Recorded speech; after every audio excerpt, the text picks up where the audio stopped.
There has been no bigger surprise to the Athletics rotation than Edwin Jackson. The veteran right-hander joined the club on June 25th and has been everything the A's had hoped for. Not only has Jackson brought leadership, but he has delivered, eating up quality innings and has been the stabilizing piece to a banged-up pitching staff. Today he gets the ball in a matinee at the Coliseum. It's the A's and the Rangers coming up next.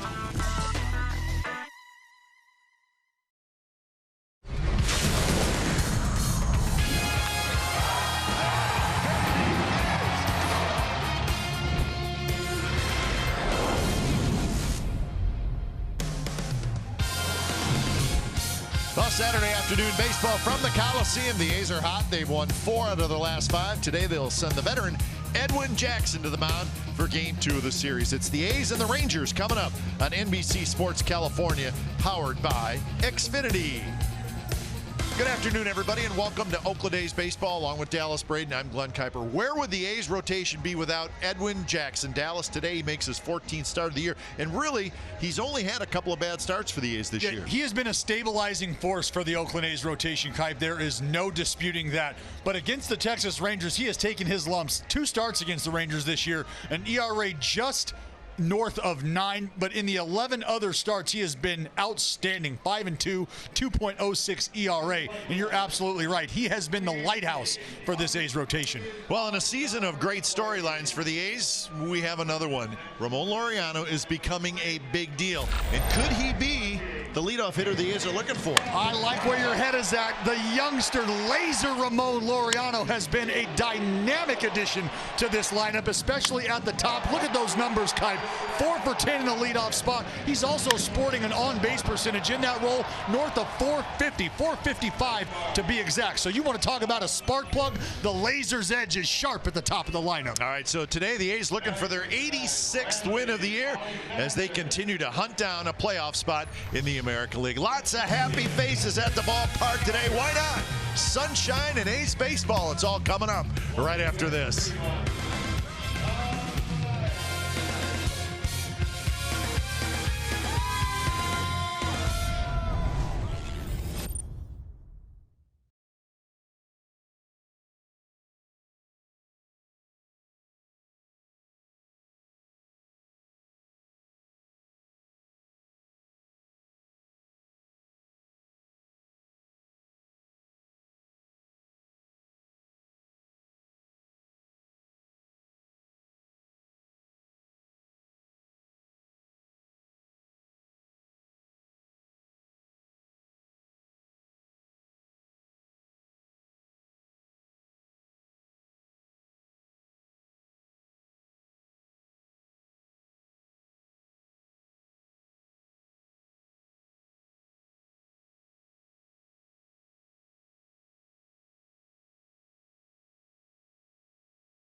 for the grind that comes through every time.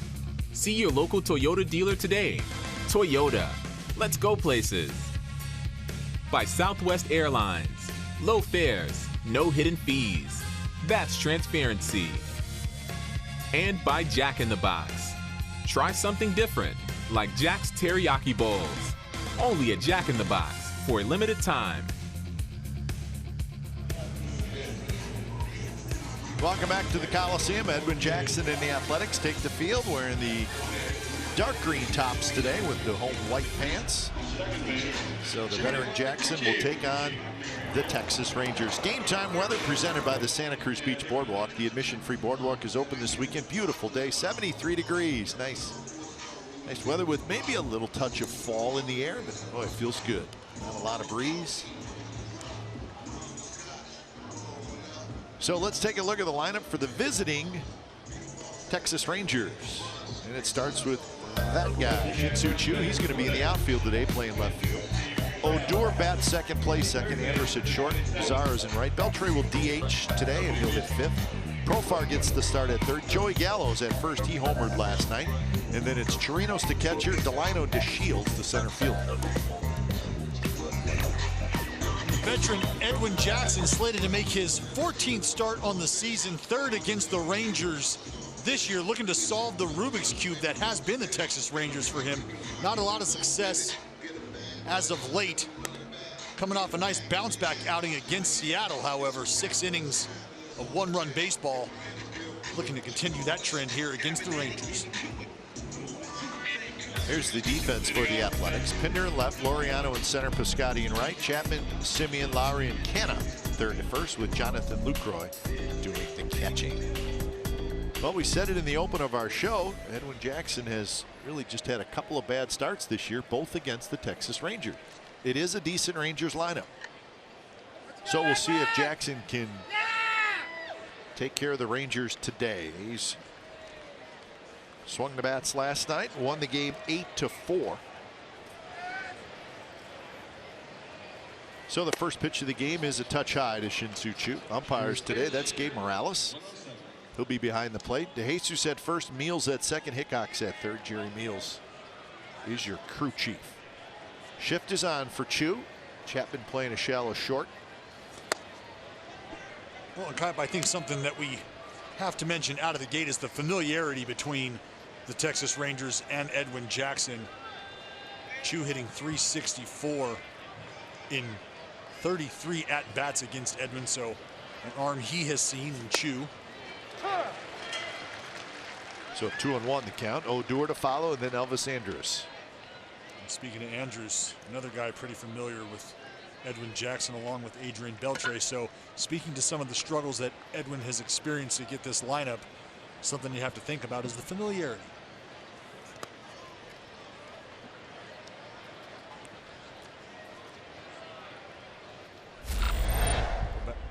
Back to August 22nd, the last time the Rangers were in town, and here's Choo with the leadoff bomb. And that's kind of what I mean in terms of familiarity. Know what to expect, know what you're going to get. And it's a leadoff walk to Choo.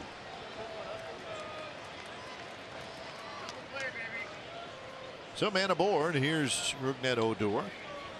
Batting second baseman. So 12 for 33 is Choo in his career against Jackson. So lots of at-bats and lots of success. Yeah, long ball. Choo finds himself on base here. Talk about the on-base percentage for Choo and his ability at the top of the lineup to work at bats. Run the pitch count up.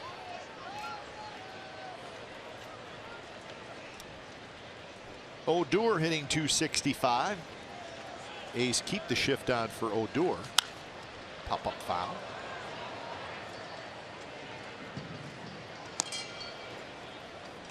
'18 homers, 62 RBIs for Rougned Odor. Turned his season around. It's off to a very slow start. Now the numbers are pretty good. Well, he was off to a slow start, really started to heat up, Kite, but as of late, over the last 15 games, he's below the Mendoza line, 183. So clearly a guy that is trying to figure things out right now. That one bounced just foul.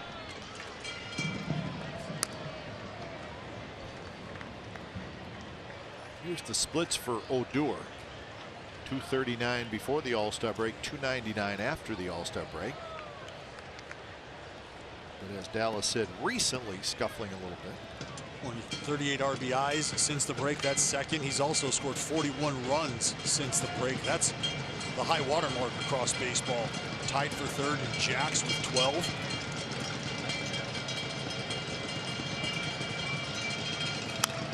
Reaches for that one and pokes it foul. Interesting note as well on Odor. He has a career high 38 walks. Now that's not a huge amount. And ultimately, I think you want Rougned Odor swinging the bat. Yep. Because he is an aggressive hitter and he has lots of power. But maybe be a little bit more selective, and he has been that in the second half. Last year he struck out 162 times. This year so far he has struck out 107. So there's improvement there. You're seeing the progression. There's a saying that I know this is going to stick with me until I take my last breath, and it's from Tim Tadlock, the great coach at Texas Tech University, and he talks about separating balls from strikes. And you know, that doesn't just mean not swinging at balls and swinging at strikes. There's a lot, you know, pitch sequencing, identifying certain counts that you might see certain pitches in. And he strikes out there. But really, that's what hitting's all about, right? Well, that's it. You see Ajax Batting third. run the heater up there. 94 Kipe. Good fastball up out of the zone. And you mentioned Odor, an aggressive hitter. Sees that fastball up, something he likes. And Ajax just able to beat him with velocity. Pitchcast brought to you by SoFi, a modern finance company. And here's Elvis Andrus, the shortstop. He was 1 for 5 last night, scored a run. The Rangers had 4 runs on 8 hits last night. They had 3 doubles and a home run.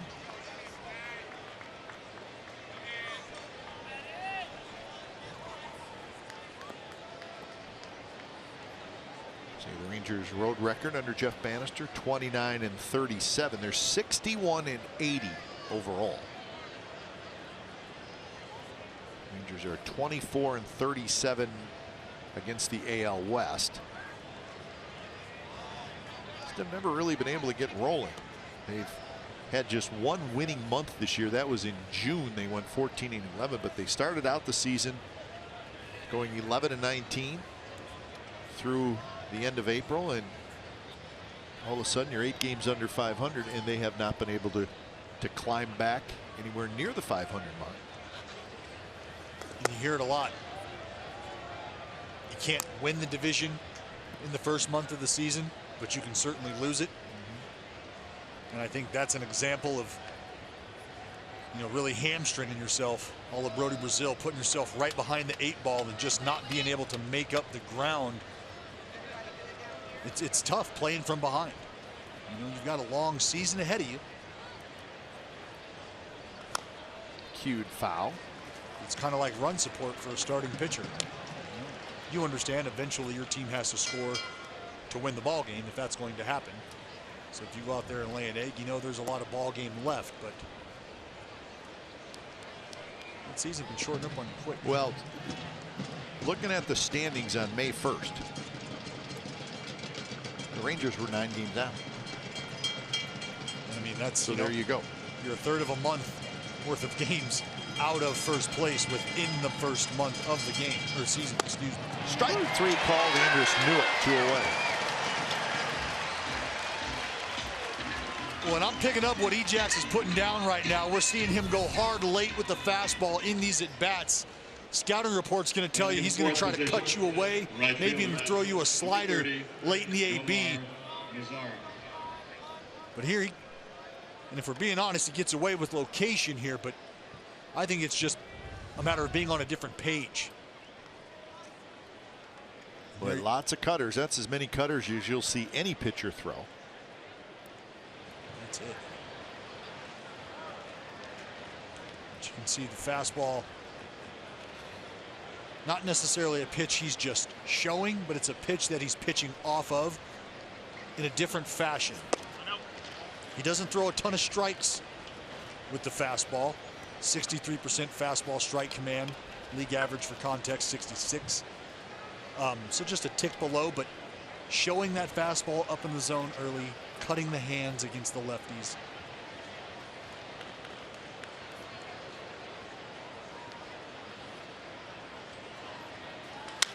Nomar Mazar bounces it slowly. That's Simeon charging with the shift on. He grabs it, flips to first. And that will do it for the Rangers. Bottom of the first coming up.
By Southwest Airlines, Laureano, Chapman, Lowry, Davis, Piscotty, Simeon, Canna, Pinder, and Luke Croy. There's your A starting lineup.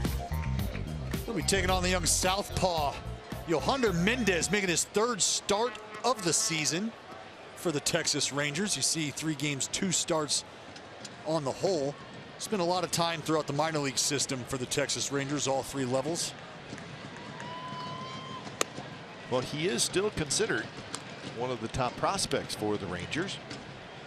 23 years old. The Rangers signed him back in 2011 when he was just 16 years old. And he's had some good minor league seasons, but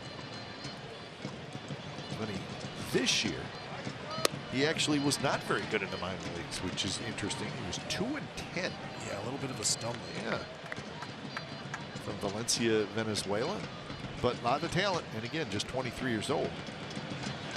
Something to work with, as we like to say. That's right. Well, I can tell you one thing I really like here, 4 pitches into the effort, is the pace at which he is working.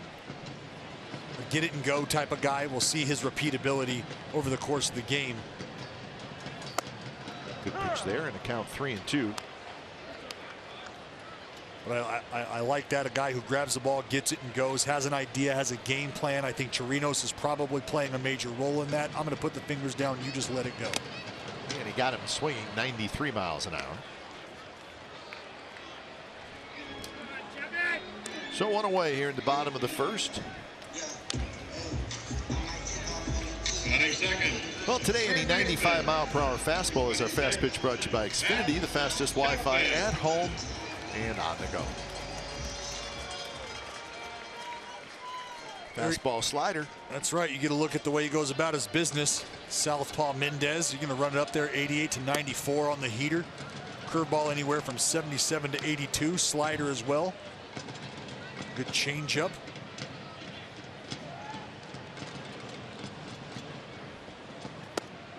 In his last start, he got his first big league win. with some run support, although he pitched very well. 6 shutout innings, and when he left after 6 innings, it was 12-0. Yeah. Rangers ended up beating the Twins 18-4, getting Mendez his first big league victory. And can you believe this, Kite? That is the only quality start by a Ranger pitcher other than Mike Minor since August 20th. It has been an issue for these Rangers, trying to figure out the rotation. Chapman taps it slowly, and the barehanded play, the throw to first by Jurickson Profar. Terrific play. That was Matt Chapman-esque. That was unbelievable. I didn't think he had any chance to get a very fast runner in Matt Chapman. That's a flesh gym. No leather required here. Go down and get the bare hand. Jurickson comes up with a strong throw right about waistline. Look at here. You see that? The hand out, the palm out, fingers open, anticipating this baseball here. That's great fundamental work right there by Jurickson Profar. You see a lot of guys will come in, sort of that hand maybe a little relaxed, and then as they try to go for the baseball, that hand can kind of flare. Maybe the fingers are in a different position. But for him to go after that ball, palm out, phalanges splayed. Great effort. Exmo brought to you by Cache Creek Casino Resort. And you could tell right when he started charging the ball that he was going to barehand. Yes. And again, that's just instinctual. Yep. It's fun to watch. Baseball IQ just pour out of these young men. Love it.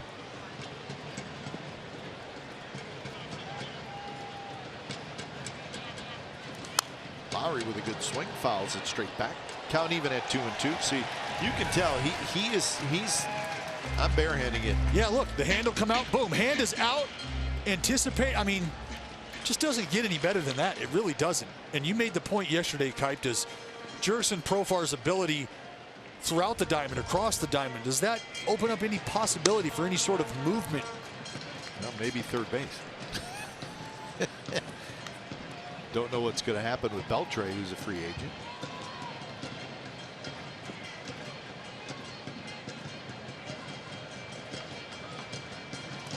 Three-two pitch, foul back again above us. Quick look at the Texas Rangers defense behind Mendez.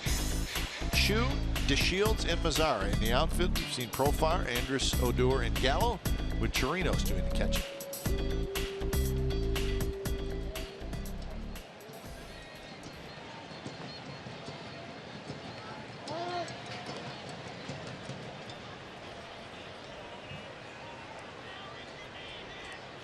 Well, and even here as Jed Lowry calls for time, Mendez never steps off the rubber, ready to attack. And he misses outside, so a 2-out walk.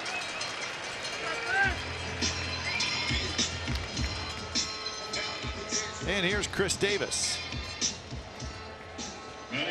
Chris Davis continues to lead the major leagues in home runs with 40. Second in the major leagues in RBIs with 106.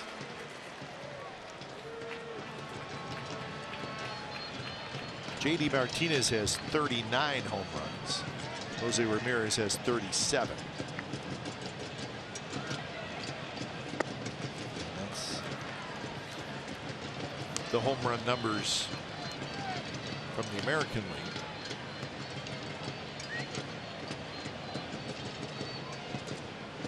Matt Carpenter from the St. Louis Cardinals leads the National League in home runs with 35.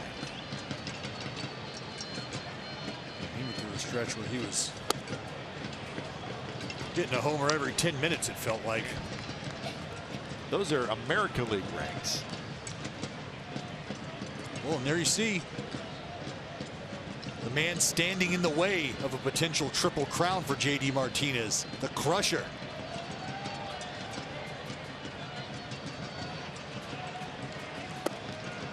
Strike in the inside corner, off speed pitch. Little slider. Might be trying to work that into a cutter, trying to go backdoor, but you can see Chirinos does a good job of swaying and getting back around that ball on the inside. Split the body line.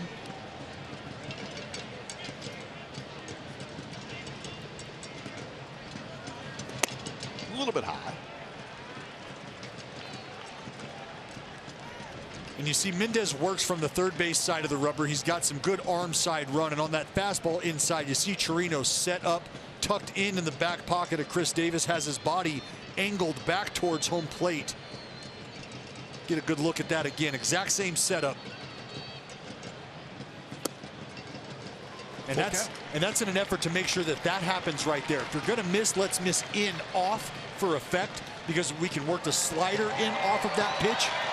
And we can also go to the changeup down and away if we miss with that fastball inside. So just to give you an idea of why Chirinos is set up the way he is. And here comes that changeup.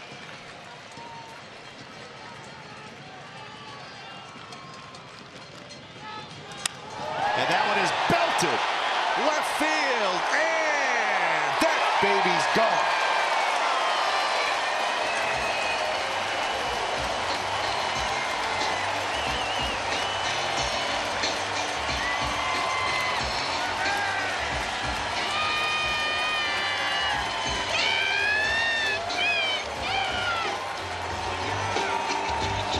Miles an hour off the bat of KD. They thought about the changeup, said, no, let's go with the fastball. Might have wanted to rethink that. 92 right down Broadway. That's going to get a ticket punched. All aboard. Next stop, Pound Town. So Chris Davis, I mean, how much damage can you do to one team? This is the 18th game played this year against these two teams. Chris Davis now has 10 home runs and 26 RBIs against the Rangers. 10.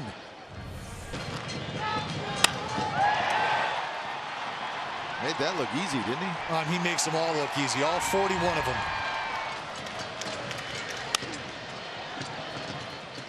But at some point in time, Kipe, you think, you know, we've got to pick out a guy in this lineup that we're just not gonna let beat us. The Rangers haven't learned that lesson, that it probably should be Chris Davis. It's been the same guy for a while.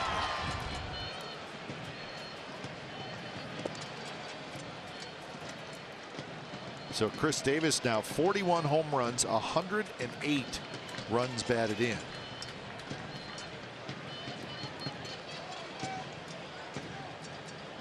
Remember last year he had 110 RBI, so he's going to pass that number.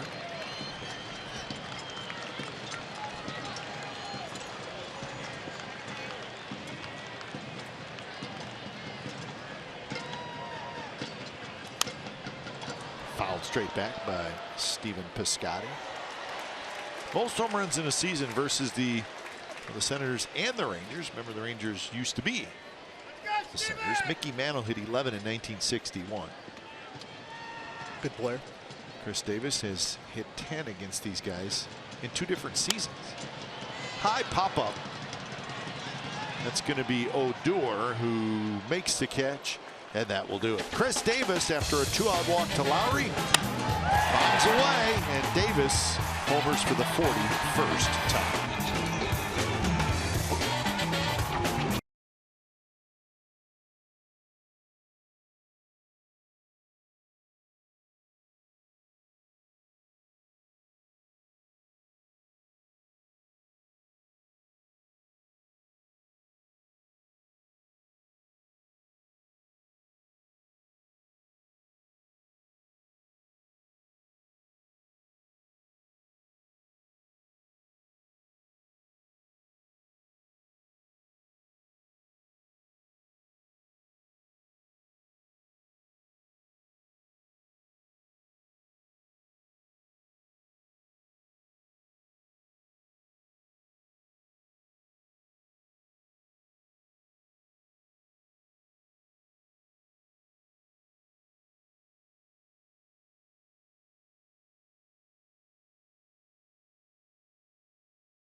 change the way you experience TV with Xfinity X1.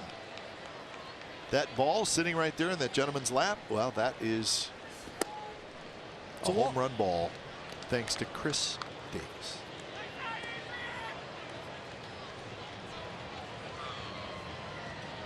So see if Edwin Jackson can do the shutdown inning thing. Good job this year as he faces Beltre, Profar, and Gallo. Those are big numbers there. 13 out of 14, so 14 times Edwin Jackson has gone back out to the mound with the lead and has shut that other team down, kept them off the scoreboard. And I know there's a lot of folks out there who just don't believe in our friend Big Mo. That's right, first name Mo, last name Minim. Mo Minim.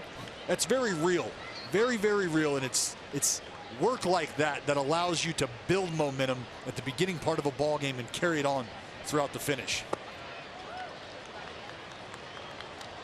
I think momentum in baseball, it's definitely there. It happens a little smaller. Yeah.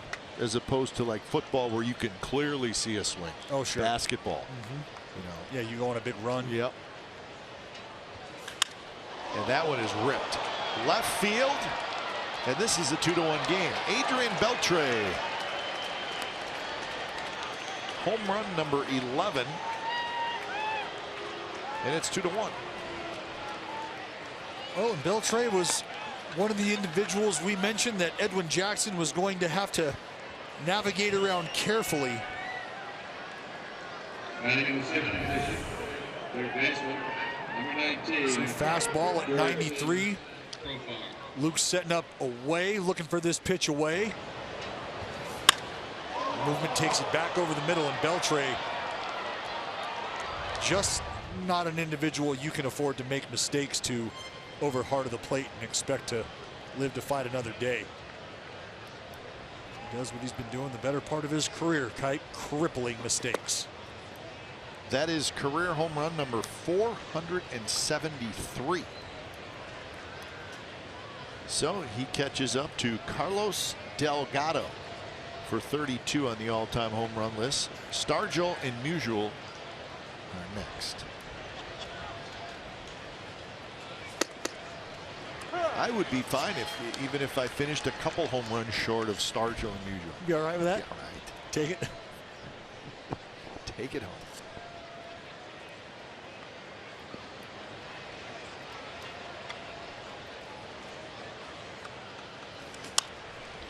Tap slowly.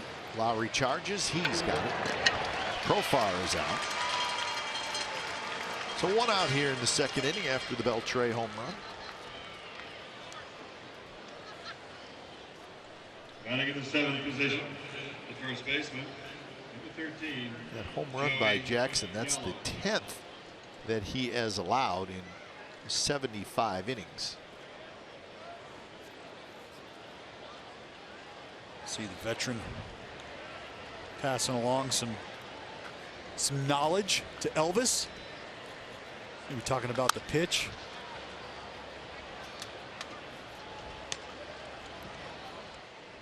Big night last night for Joey Gallo.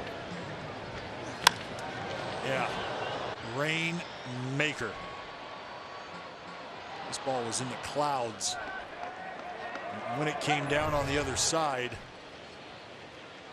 I mean, that was noisy. Gallo also had an RBI double, so he had 3 RBIs. He's got 35 home runs and 82 runs batted in.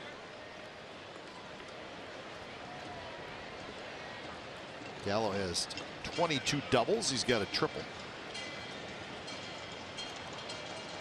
So 58 extra base hits for Joey Gallo. We'll take you back to that August game. We saw Chu lift off early here. Joey Gallo as well. We talked about the rough one for Edwin.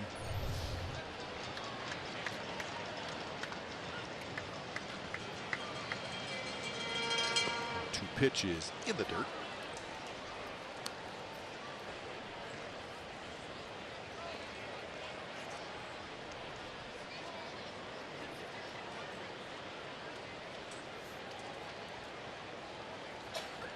Edwin's been pretty good against the lefties, Kite.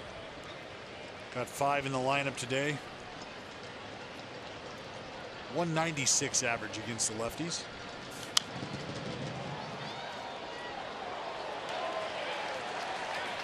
And 228 against righties, so he's been good on both sides of the plate.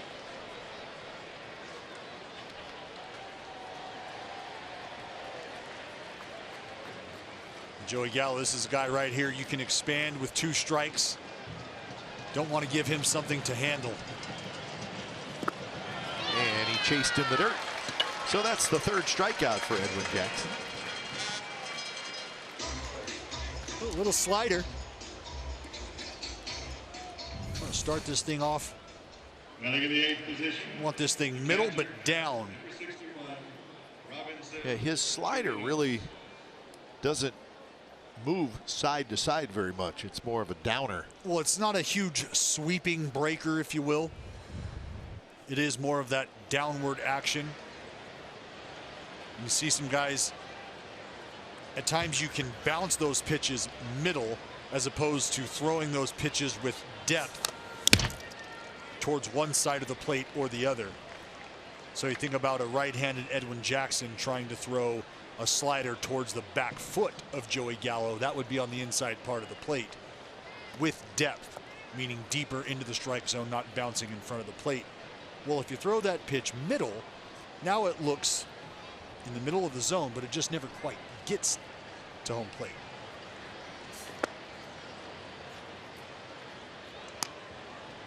One and one to Robinson Chirinos. Chirinos not in the lineup last night. He got 17 home runs and 58 runs batted in.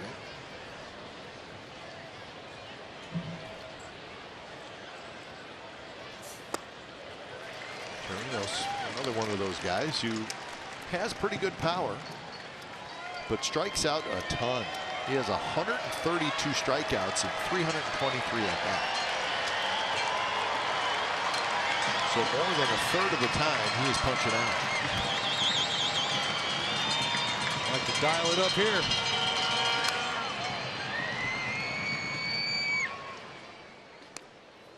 All right, we're going to go to StatCast here.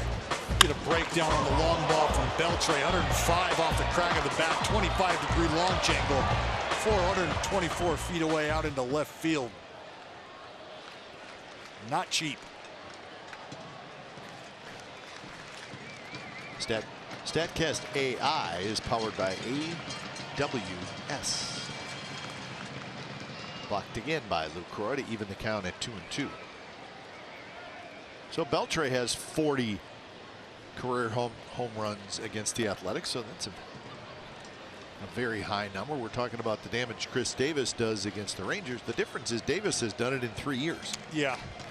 The A's have been playing against Adrian Beltre for a long time. Remember, Beltre was in Seattle for 5 years. Yeah, I went ahead and contributed to that number. Did you? Did he get you? Yeah. Got me in Seattle. Just once? I believe so.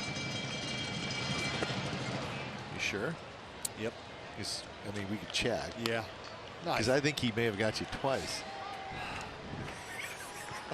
Just not right to the phone. Just not something I like to relive. I mean, the rumor was maybe 3 times. Ooh, that's a little aggressive.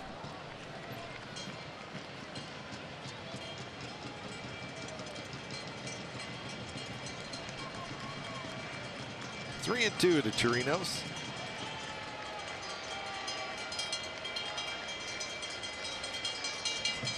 You can see Jackson very deliberate right now in the decision making. Very high toward the line. Pinder, bright sky, but he's got it. No problem. Side retired. Beltre with a solo home run. It's 2-1 A's after an inning and a half.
California is brought to you by Denny's. Welcome to America's Diner.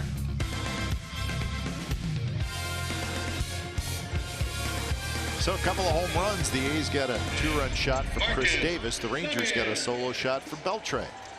So bottom of the second.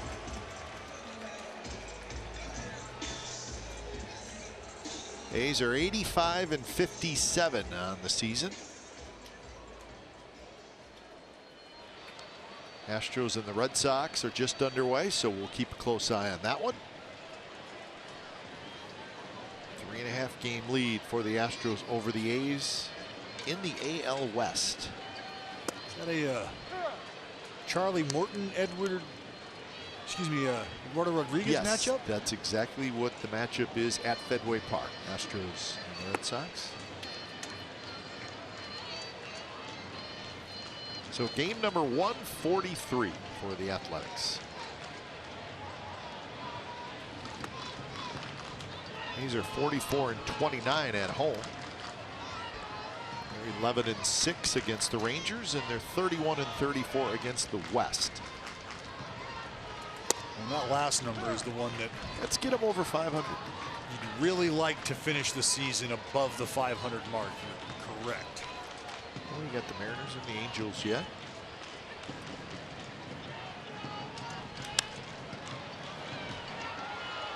Odor again. Drifts out into shallow right, and Odor grabs it. So the breakdown within the division for the A's: 7 and 12 against the Astros. They're done with them. 7 and 9 against the Mariners. 6 and 7 versus the Angels, and 11 and 6 versus the Rangers. So these are the final 2 games against the Rangers. You got 3 against the Mariners. You still have 6 games left against the Angels, so you will have an opportunity to try to get that division record up over 500. We got off to a great start opening day. Stumbled against the Angels out of the gate so early on. Cute slowly. Odor bare hands, and he throws out Mark Canha. Another nice play by the Rangers infield. Well, the reason this play is so good is the velocity on the throw that Odor is able to get. Canha, you can see once this gets by the lefty Mendez, Canha running very hard out of the box. And for Odor to be able to corral this barehanded, gather it, and be able to make the throw he does on the run, momentum heading towards the third base dugout.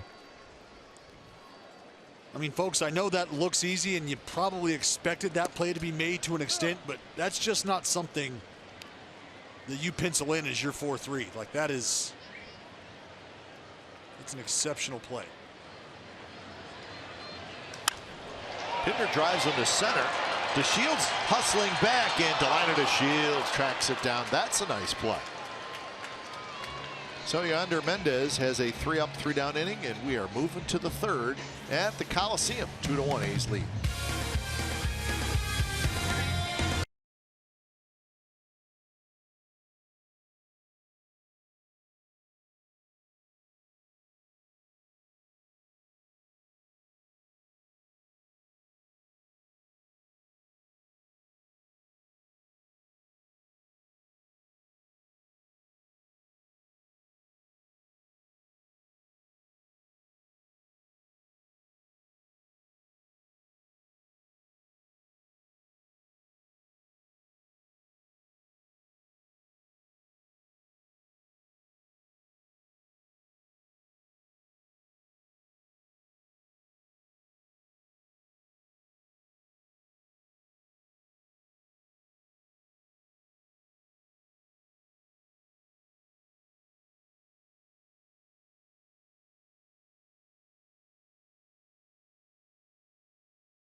on 49ers pre and post game live 1 hour before and after the Niners face the Vikings to open the season. And in-depth 49ers coverage every night with insider Matt Mayoko on NBC Sports, BayArea.com. The home of the authentic 49er fan is NBC Sports, Bay Area. Pennant race. NFL starts tomorrow, or it started Thursday. You're an NFL guy, right? You like it? I am. NFL guy. Did you grow up a Raider fan? I did not. Really? I did not. My heart belongs to America's team. Oh, that's right. You did tell me that. You're a Cowboys fan. Yep. Boy, that hurts. Cowboys taking on the Carolina Panthers. Week 1. Our friendship was like an 8. Now it's like a 6.5. Oh, the cheese. Just off the glove of Edwin Jackson, and you're not going to get the speedy DeShields. So a very fast runner is aboard. Edwin Jackson wants another shot at that one. You do, and as a pitcher, you want another shot for a couple reasons. The first reason is, I'm a heck of an athlete. I should be able to make that play. That's what you're telling yourself. The second reason is, why didn't I just get out of the way and let the athlete take over?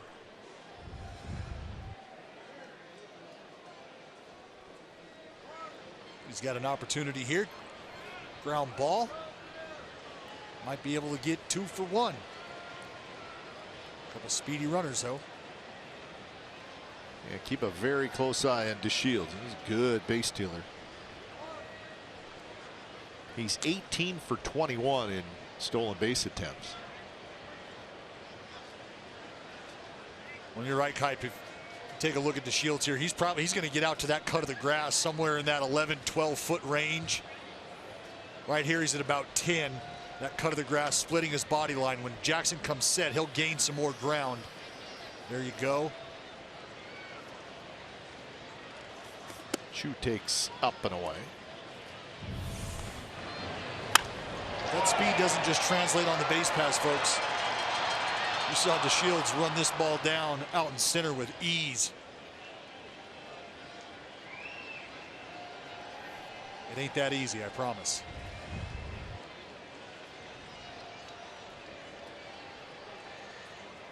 So a challenge for Jackson and Lucroy. He's leaning. He looks like a base stealer, doesn't he? He does. He's leaning and looks like he wants to go on every pitch, and he probably does.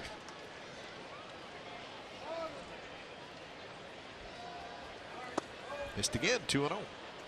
Well, and Edwin's done a fine job right now, just sort of disrupting his timing as he gets off the base.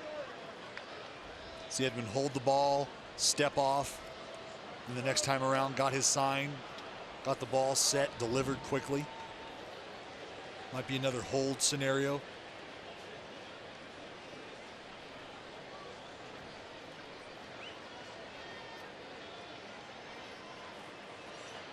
Very close. Ramon De Jesus is right there.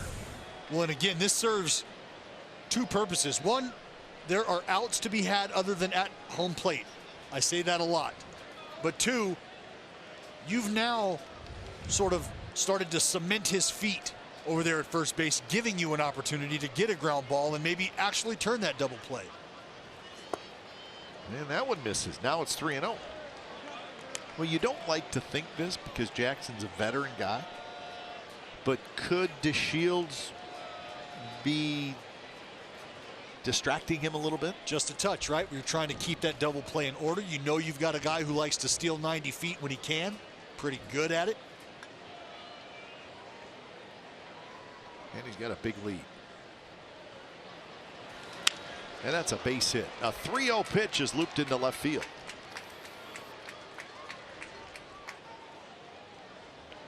So back-to-back singles to open up the top of the 3rd for the Rangers. 3-0 offering. Ball 4. Chu up on the dish. 3-0 ready to hit, expecting that fastball middle. Do you think, talking about runner at first in the pick, obviously you were left-handed, so you're looking right at it.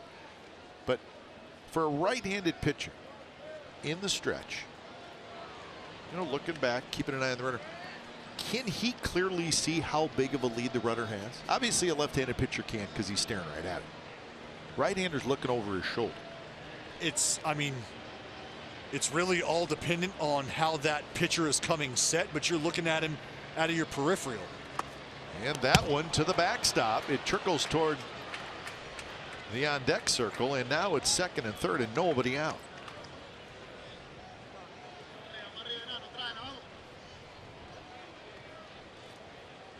It was a tough block for Luke.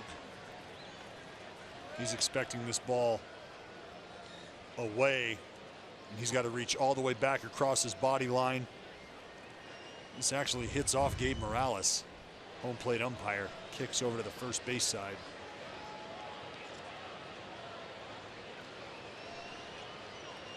So 1-0 to Odor. On deck, Elvis Andrus.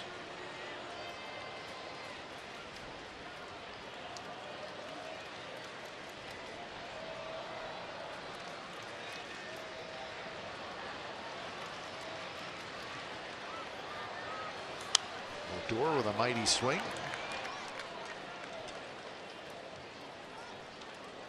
With runners in scoring position, the league is hitting 183 for Edwin Jackson. He's going to need all of that this inning. You got to bear down, and that's what those numbers show. He has done a good job of bearing down.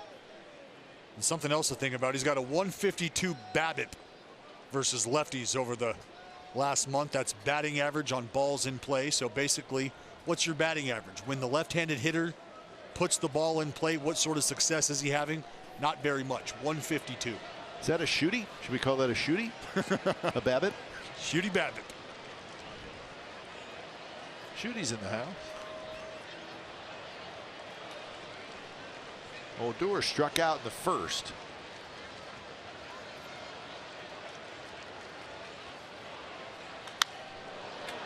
And that one is drilled foul. Odor lifts up that leg, and there is a sweet spot, and that pitch was in his sweet spot. That's it. And he just got out in front. Well, he's got that big timing mechanism, and this is a guy that I think you can't affect with the disruption of timing. I think that might have been a changeup.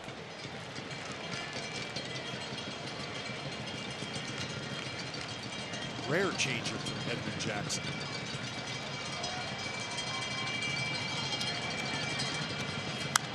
Two pitches hit foul. He's back to that fastball, and you can see Edwin Jackson, he feels like time is up for Odor here. Reach back, get you 96. Trying to blow it by the lefty.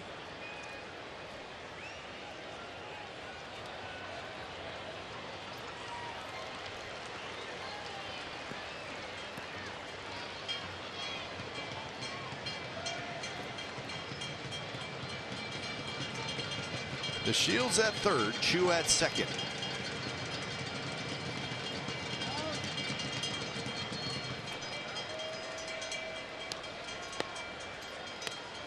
And Lucroy and Jackson are going to make sure they're on the same page here. High leverage situation. Big point in the game. Still just the third inning. Nobody out, two in scoring position.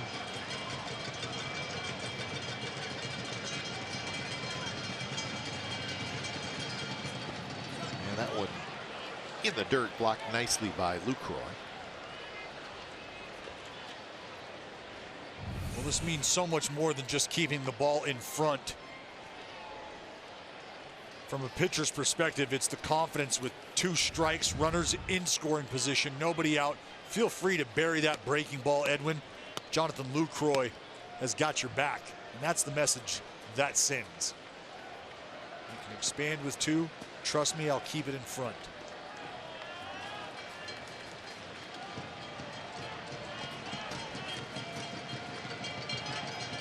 So Jackson's ready. Pitch number 49 coming up.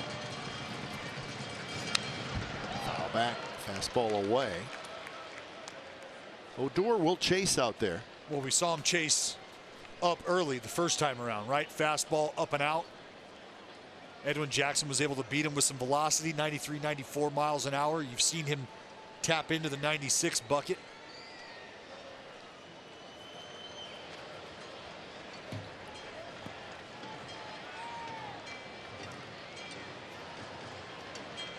Still nobody out here in the top of the third.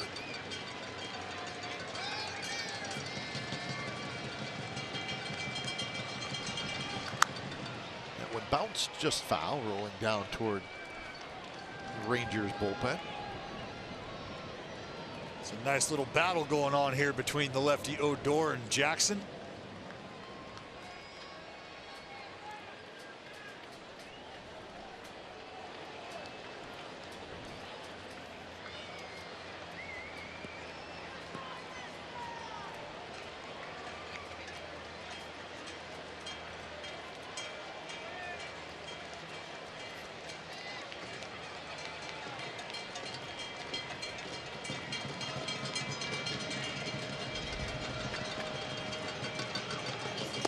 Got it.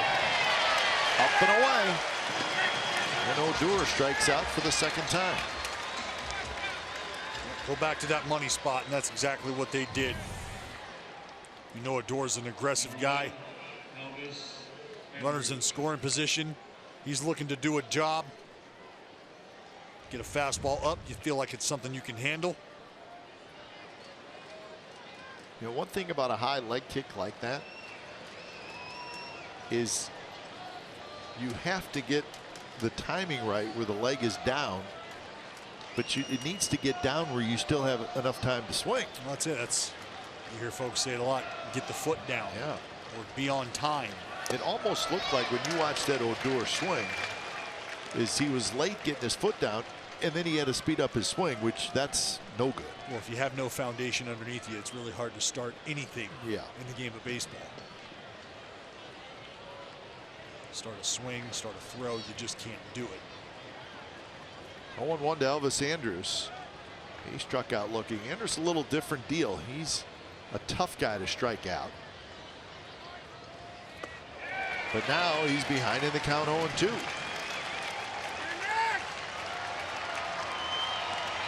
Well, and this goes back to what Edwin Jackson has done well all season long. Bearing down with runners in scoring position. I think the mindset for Edwin is translate, flip this script, high leverage situation for the offense. But it's a great opportunity to bear down.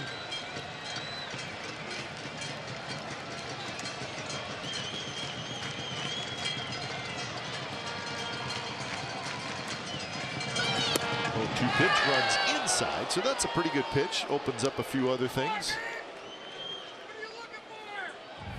That's right, 96 in. Now what you got to make sure you do here is you got to make sure you bury that off speed. You've shown him hard in. There's a good chance Elvis, good hitter, might be looking away. And he checked his swing.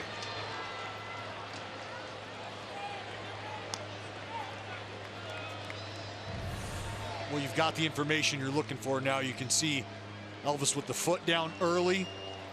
That's off speed, away, down out of the zone. You get Elvis to check and track that ball. Might be able to beat him to a spot inside with the fastball now, after softening him up.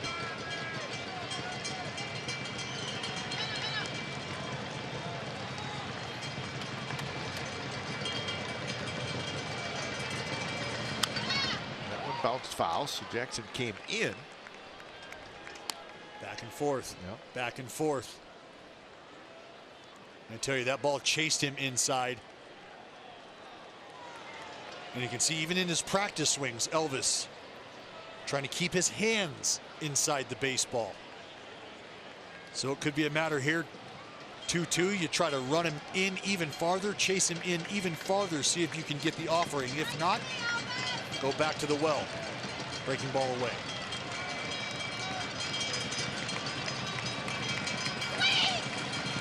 And he got him swinging with a breaking ball. So out number 2. All right, let's check in with an October Quest update.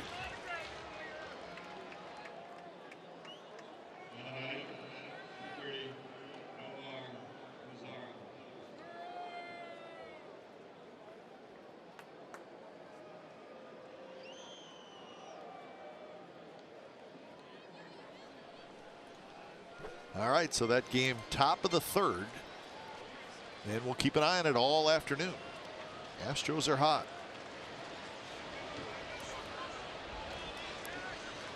Here's Nomar Mazara.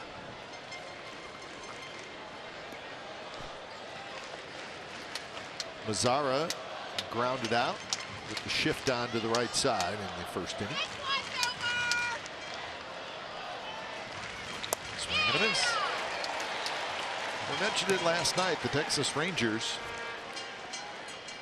have struck out the 2nd most times in the American League. And we've seen it in this inning. Yes, we have. And I think it's a matter of these guys being aggressive with runners in scoring position, especially with less than 2 outs. Odor comes up with the opportunity to do some damage. Andrews follows suit. Both go down via the punch out. And that one is driven right field, right center field over Laureano's head. So Chu's gonna score, and DeShield scores, and just like that, the Rangers lead it 3-2. So a shot to deep right center. Laureano is not going to get it. Well, they got the swing and miss on the first slider down and in. And this one right here at 93 just didn't have the same lateral movement. Didn't work its way far enough inside. That's what allows Mazara to drop the head on this pitch. And that's a low linea out to center field for the 2 RBI double. So 73 RBIs now for Nomar Mazara. Here's Beltre. And Beltre takes down and away. Take you back to the 2nd inning. Beltre liftoff. Again, just a mistake for Edwin Jackson over the heart of the plate. Beltre did not miss. Beltre is DHing today. Played third base last night.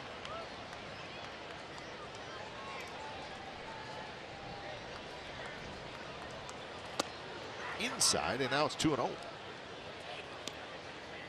A lot of pitches for Jackson. There's the career RBI list. Beltre is 28th on the list. So he's got a chance to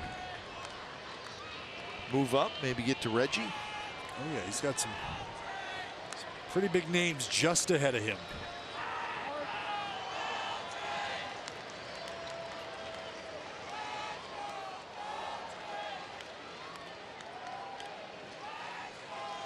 So Sean Kelly is going to start to get loose.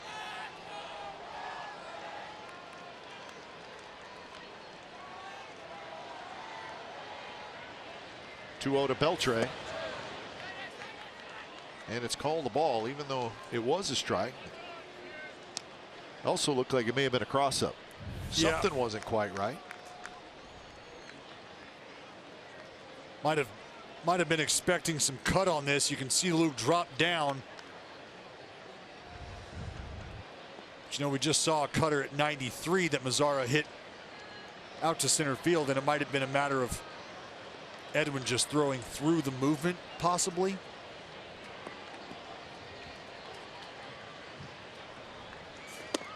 That's a strike. So 3-1, 95 miles an hour.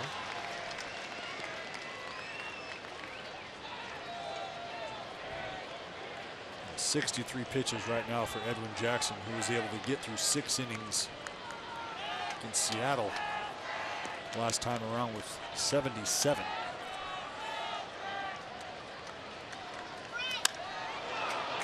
That one's hit well to right center. Laureano on the move, and he caught it!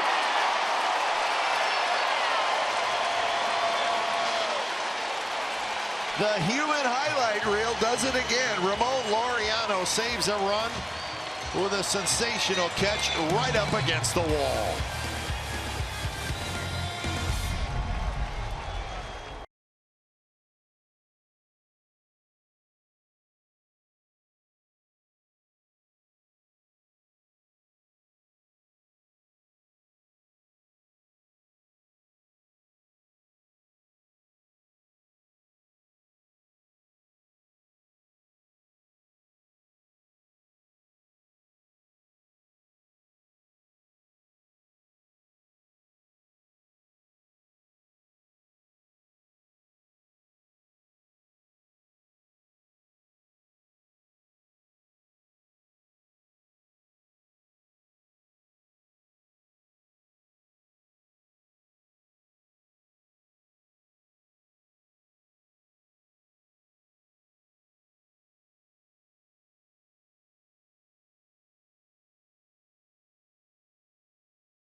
Ramon Laureano, just another highlight to put on his reel.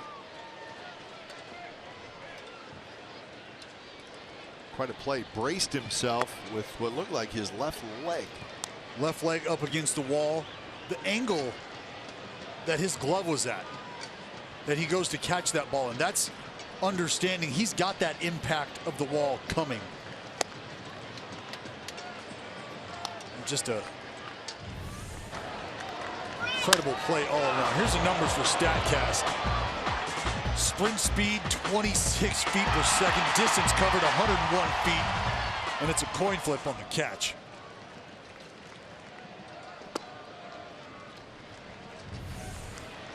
Check it out. Left leg, brace. Spider-Man. That'll leave a mark.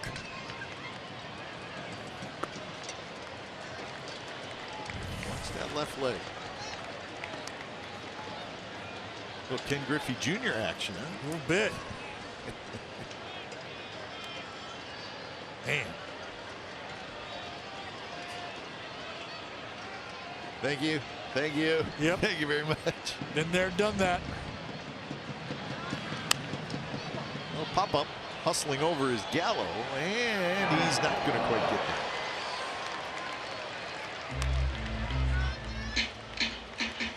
So 3-2 to Luke Croy. He'll be followed by Laureano and then Chapman here in the bottom of the third.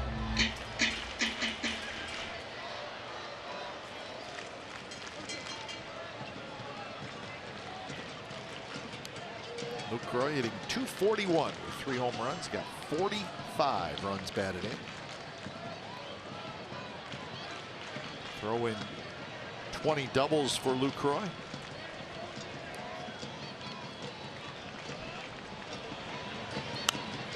This one fouled just below us.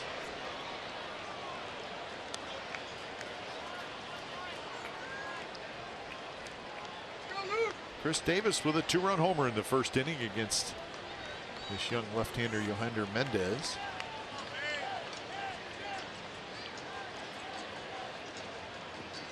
He's thrown a lot of pitches. So both starters working hard in the early going. Yeah, we've seen some 3-ball counts. DeShields to his left just a little bit. So one away. Here's our Coors Light refreshing moments. Last night, Ramon Laureano, 2 home runs. He's got 5 career home runs. 4 have come against the Texas Rangers. So he becomes the first player in A's history to have 2 multi-home run games within his first 30 games of his career. Not too shabby. And he is playing in career game number 30 today. He has made an impact. Both of those 2 homer games have come against the Rangers. He's fun to watch. Well, it's impact at the top of the lineup, and I know I've said that a lot, but very important. I mean, that's your fire starter. This is the guy that you have tabbed as a guy who can put together an at-bat at the top of the lineup that might give some information to the rest of the club, get you on base, scratch something across early. He's the embodiment of that. And then you see what he can do defensively. There's no doubt the impact he's had. Just a touch inside. Mendez wanted the call. Looked like it was a close pitch, maybe a little off the plate. Jam this 4-seamer in there.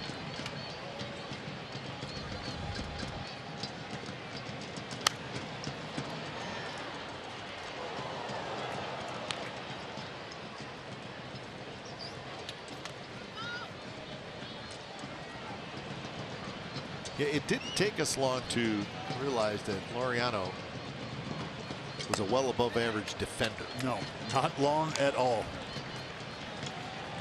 If he can hit at the big league level, you're going to have some.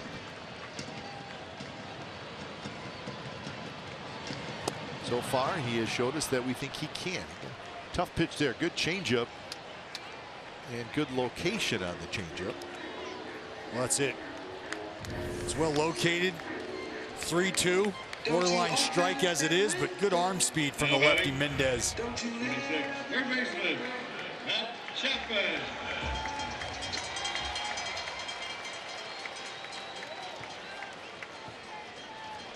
So Chapman hits with 2 outs. Chapman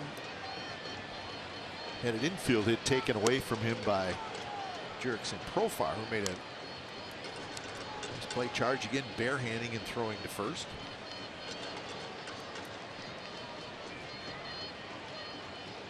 Chapman 1 for 5 last night with a couple of RBIs, had a 2-run single.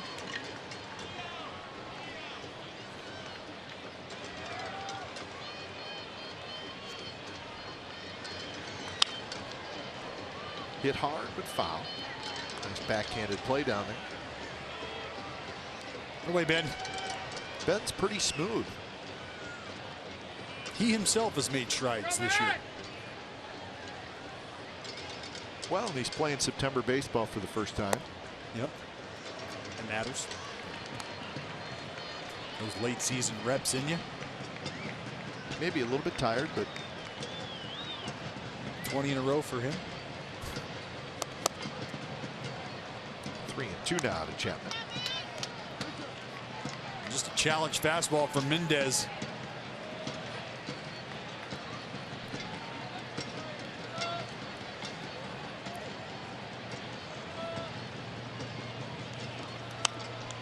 Came at him again, and Chapman again fouls it back.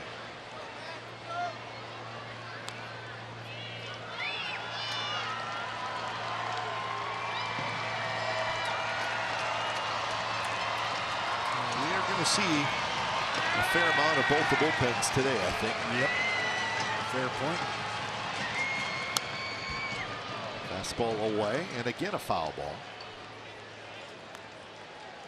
Well, I think what we're seeing from Mendez is sort of the same case from Edwin Jackson. Haven't seen a ton of the breaking balls for strikes. Sticking with the fastball. Count 3-2 obviously here.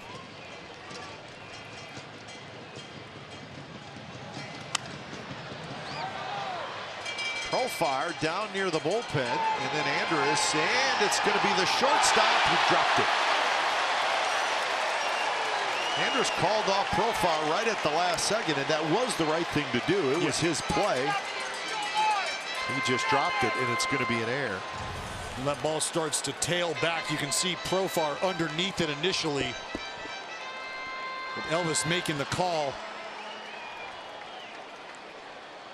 And that right there, you can see the angle of Elvis's glove. It just hits him in the palm and shoots down. You can see it right here, palm out of the webbing.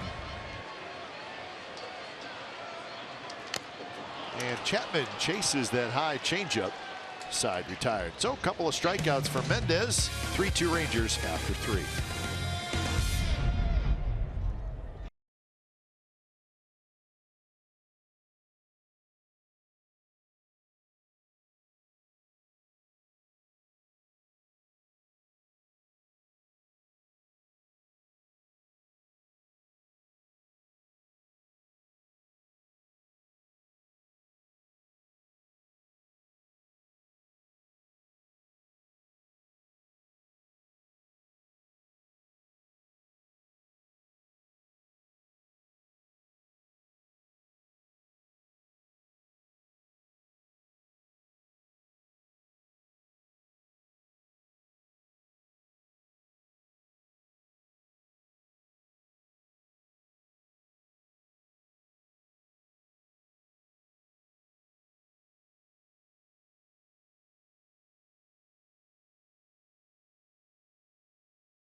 Hybrid minivan. Test drive one today.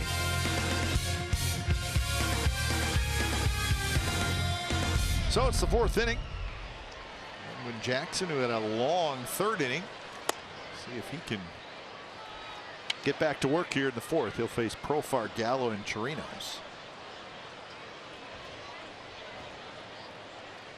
Profar grounded out to second. His first at bat. Like to avoid those deep counts if possible. Yeah, that kind of got him in trouble in the 3rd inning. And Sean Kelly is loose, and he's probably about ready to go if there's any trouble for Jackson here in the 4th inning. Yeah, it might be a hitter-to-hitter type situation if you get base runners. That could spell the end of the day for Edwin Jackson.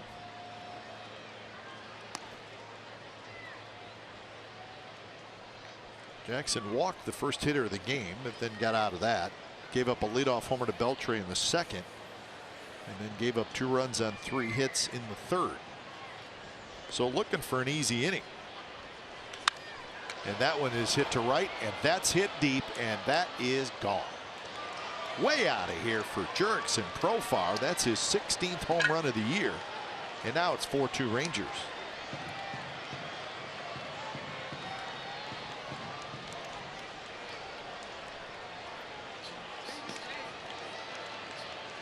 So a couple of home runs allowed by Edwin Jackson, and Bob Melvin has seen enough.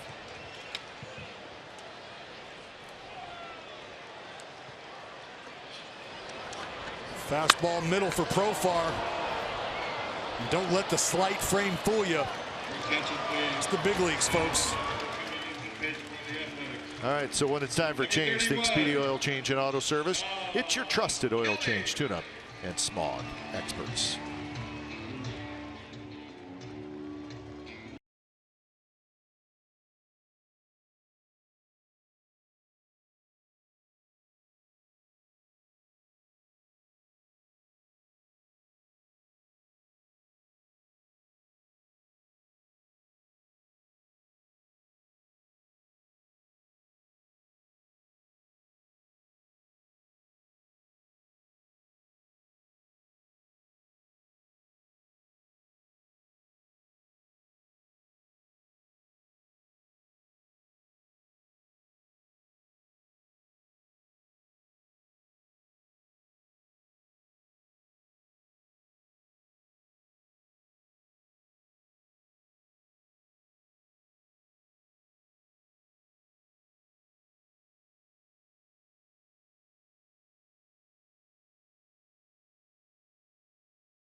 prices and up to 50% off mattresses. Championship Plaza on a beautiful day here in the East Bay. But right now the Rangers leading 4-2, and they have knocked Edwin Jackson out of the game. So the Rangers have not been kind to Edwin Jackson. Today, 4 runs in 3+ innings. So 3 outings this year for Jackson against the Rangers, and he's been knocked around. Well, it was Edwin Jackson working out of a jam early on in the first inning, but the second inning, Adrian Beltre with the leadoff bomb. Gallo chases that one down and in. 1-2 the count. But after some extended at bats, a lot of 3-ball counts, pitch count starts to creep up. And I think that's the key. So Gallo strikes out. Good curveball here from Kelly. Got the big lefty in swing mode. Number 61. Drop that good hook down on the back foot. Well, Kelly, this is his 11th appearance with the A's, and he has not allowed. He's only allowed 2 hits. So kind of quietly, he's really been pitching well. Hasn't pitched a lot lately. A little cut on his finger kept him out for a little bit of time. Yeah, and oddly enough, the cut on the finger wasn't really so much about the cut per se, more about after the release of the pitch, the fingers would impact that thumb, would hit the cut, and that's kind of what was problematic. 1-1 the count to Robinson Chirinos.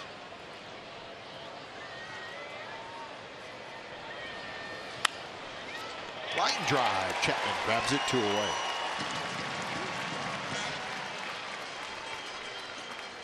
So that'll bring up Delino DeShields. Good positioning by the Oakland Athletics. We have a man there. That's right. We got a Chappie there.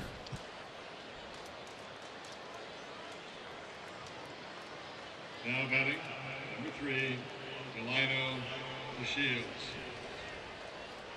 Delino DeShields kind of deciding to just take his time. As everybody waits, including Sean Kelly.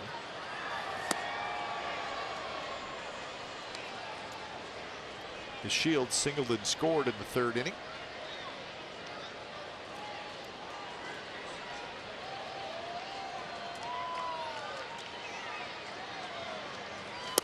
That's a good pitch.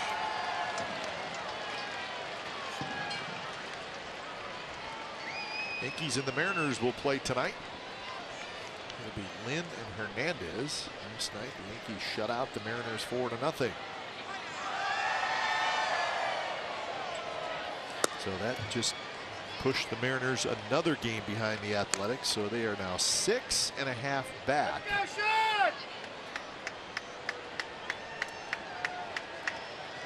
6.5 back with 2 weeks to play. 3 weeks to play, excuse me.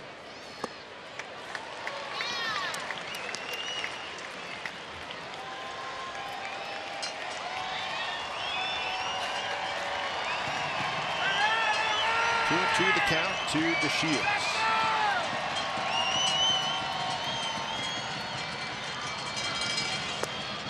Pretty good take by DeShields. Looked like he was ready to offer at it. Well, it's a great take and good borderline pitch. You know, it didn't quite look like it, but not a bad location. Line drive, foul.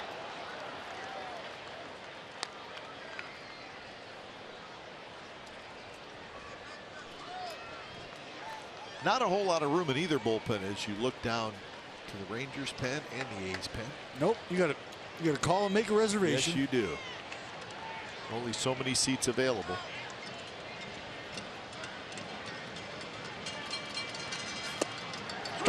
Usually called fastball on the inside corner. So nice job by Kelly.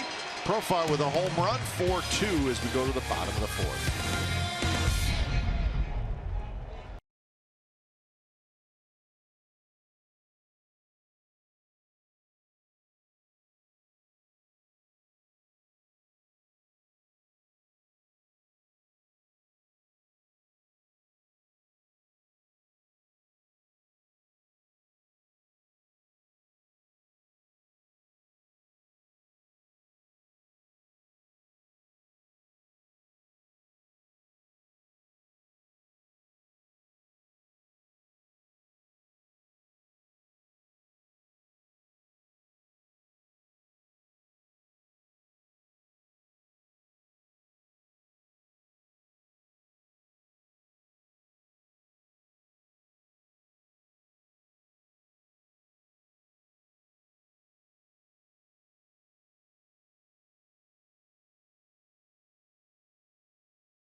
The A's postseason push. Get A's home screen icons and features such as live radio broadcast, the MLB.TV game of the day, pitch tracking, in-game highlights, stats, news, and more. Download MLB At Bat today. So bottom of the fourth. 4-2, the Rangers lead. Part of the order coming up with Lowry, Davis, and Piscotty. 7 in a row retired by Yohander Mendez. Starting to settle down, young lefty. Corey Guerin starts to throw. Skied to shallow right. Mazzara. He's got it. So that's out number 1. And here's Brody Brazil with an October Quest update. Designated hitter, number 2, Chris David.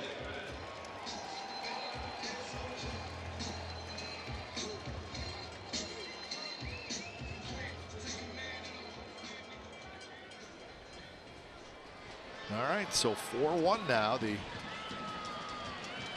Astros heating up. Well, that's what good teams do, right? That's right. Who's in the middle of it all right now? Alex Bregman for the Houston Astros. Oh, my goodness. Swinging the bat very well, and it's like they're getting ready to beat up on Boston's bullpen, which has not been a bright spot. Most home runs as a designated hitter in Oakland A's history.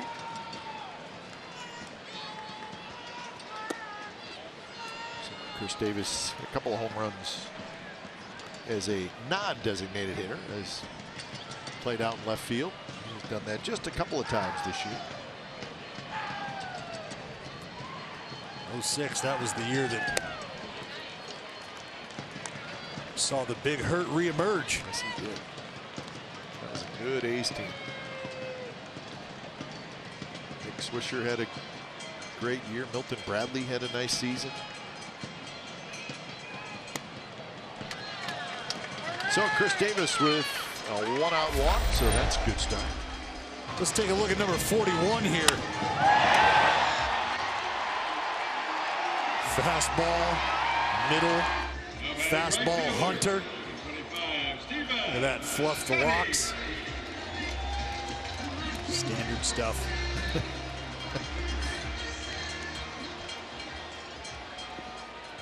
So see if the A's can string some hits together as Piscotty steps up. Just a couple guys over at first talking about their 76 combined long balls on the year. Who hits him further? Chris, you or me? Who hits him? Well, I think I do. Gallo's saying, I hit mine really high, though. Really high.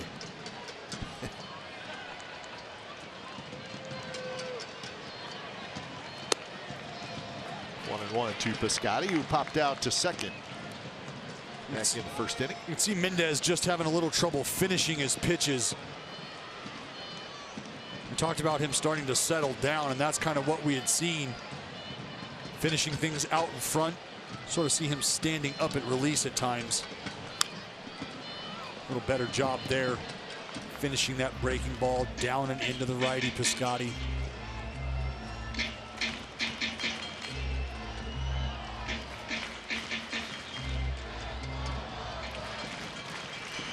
Mendez has missed a great deal to the arm side. So should they try to run a fastball in, and look for a miss, could go soft. And the changeup, 81 miles an hour. He's done a decent job of keeping that changeup away to the right-handed hitters. Yeah, and it doesn't necessarily have a ton, excuse me, a ton of movement away to the lefty, or excuse me, away from the righty. It's about the reduction of velocity.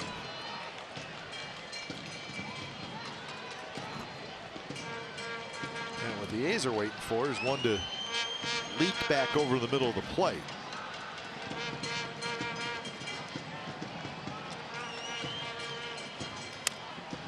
Grounded. Odor. Andrus not in time. Why Odor didn't take that himself, I do not know. And I think that's what they're talking about right now. Odor might have had the opportunity to field that, tag the bag with his right foot and make a throw. But Elvis was already at second base. But the thing is Andrus has to turn his body completely all the way back around. And so what could have happened, instead of Andrus waiting to field that ball stationary as he was, might be able to torque his body and start that turn. But you've also got to consider the base runner coming into second base. Whether or not he's going to slide off to the side of the bag, directly into the bag, you just never know these days. So 1-0 to Marcus Semien, who popped out to Odor, his first at bat. Marcus, home run last night, had a couple of hits, a couple of RBIs, a couple of walks, so he had a big offensive night last night. He did. Here's the blast. Middle off Giovanni Gallardo. Semien was swinging the bat well last night. Not close, so now it's 3-0.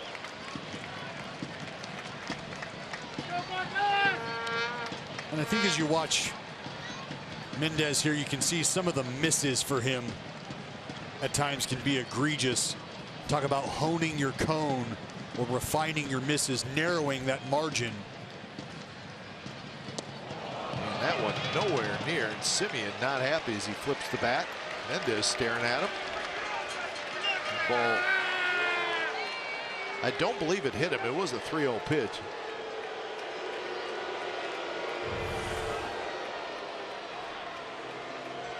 It did not hit him. Now batting first baseman. You can see after the bat toss, there's some eye contact from Semien. The youngster Mendez clearly took exception, followed Semien all the way down the line. You can see at this point in time, this is where Semien has made eye contact with Mendez, and Mendez says, okay. Nothing doing. So 2 on, 2 out. Here's Marcana. Big AB here for the Oakland A's. Marcana with the majority of his damage via the long ball done against the lefties.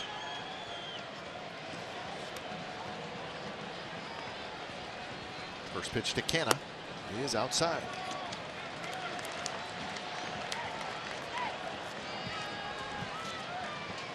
Odor made a nice play on a slow roller from Canna in the second inning.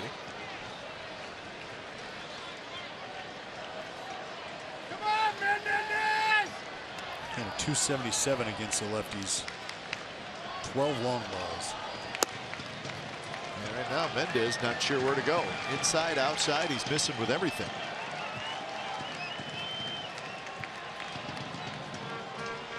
And now we're going to get a meeting at the mound. Doug Brocail will come out and try to settle down his southpaw. And to your point, Kite, he's missed in, he's missed away a couple times with the fastball and off speed. This is a release point issue.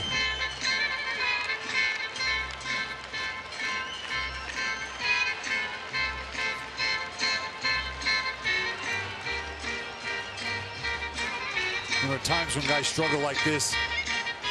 Sometimes the pitching coach will say, hey, let's go back to that arm speed and hand speed pitch that we are so comfortable with, that we have the confidence in. So whether it's the changeup or a breaking ball for a guy, if you're struggling with the fastball at times, it's a good idea to just go back to that secondary pitch, something that you are required to use arm and hand speed with. And that can sort of readjust and realign your sights, get your crosshairs squarely back on your target. So 2-0 to Canna. After the meeting on the mound, Mendez throws a strike.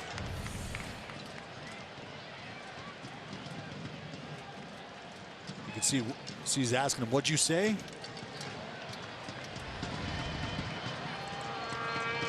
So Mendez's head could be elsewhere other than the man at the dish right now. Missed again, 3-1.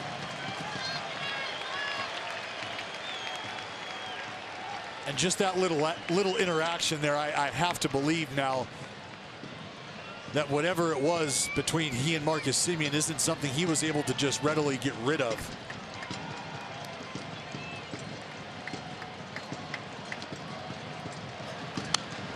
Foul back. Nice swing by Canna.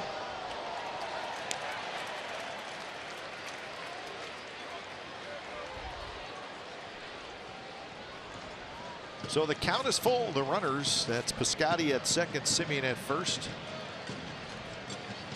They will take off.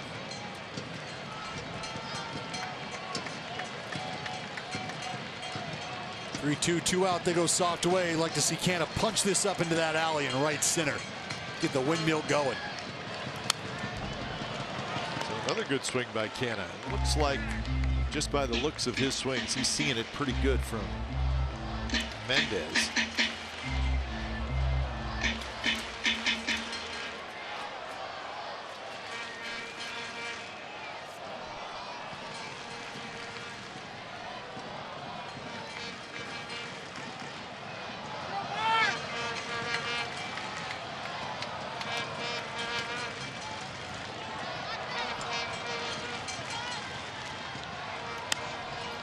Popped up. It's going to be Profar, the third baseman, coming down the line, and he's got it. So Mendez is able to work out of it, and the A's do not score. Fifth inning coming up.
technology, engineering, and math to life through the game of baseball by providing curriculum and resources for Bay Area schools. Visit athletics.com/science to learn more.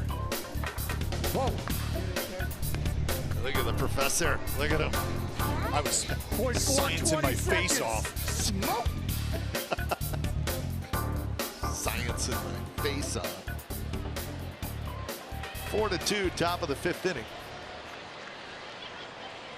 So when it's time for change, think Speedy Oil Change and Auto Service, your trusted oil change, tune-up, and smog expert. So Corey Guerin comes in as he will face the top of this order. Chu, Odor, and Andrus.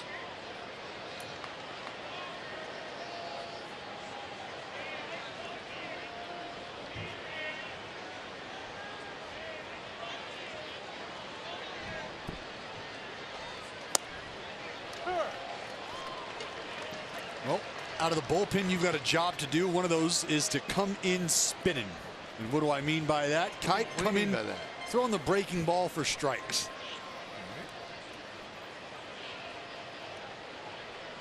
So 0-1 the count to Chu, who has walked and singled, and he has scored a run.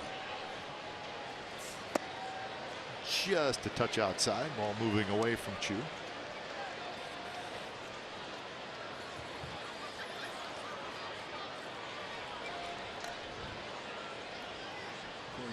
Corey Guerin's last outing came against the New York Yankees September 5th. On for 1 inning of work. Scoreless, just 1 hit. 2-1 now to Chu. Odor and Andrus to follow. So Sean Kelly goes an inning. Couple of strikeouts, no hits, no runs. Good to get him back in the mix. Yep, back absolutely. on the mound, get that action underneath him, shake the rust off that thumb.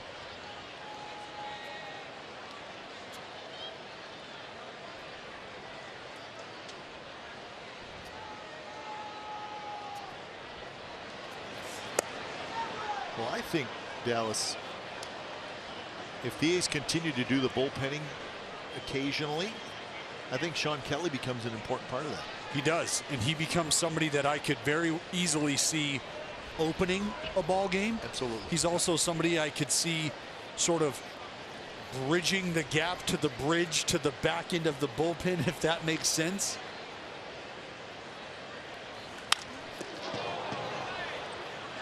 Simeon, his throw is not quite in time on a close play.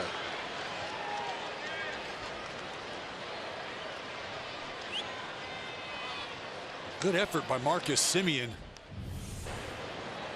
See him out in shallow right, ball caroms off of Guerin. One hopping it. Good job by Canna here with the dirty scoop. Chu running hard from the left side. Chu doing his thing. He's been on base all 3 times. Yep. No mystery why that on base percentage is somewhere around 380. It always is every year. Here's Odor. Odor has struck out twice, both times swinging.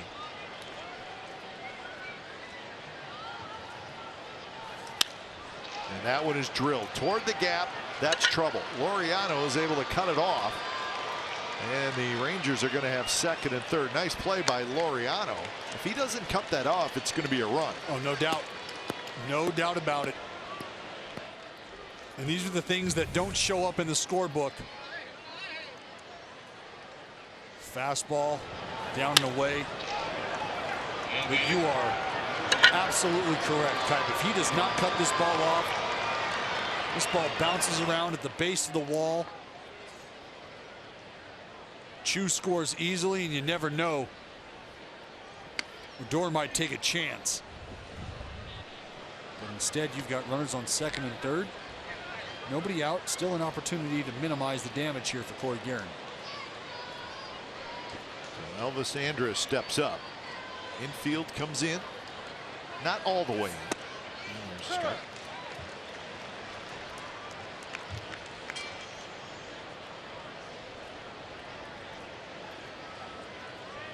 Mazzara, the left-handed hitter, waits in the on-deck circle.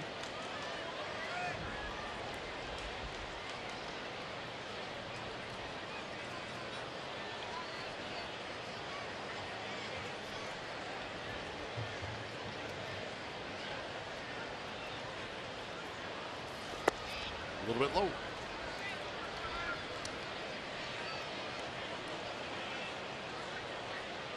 Couple of strikeouts for Elvis Andrus. I don't say that very often. He's been caught looking and swinging. Slider from Ejax back in the third.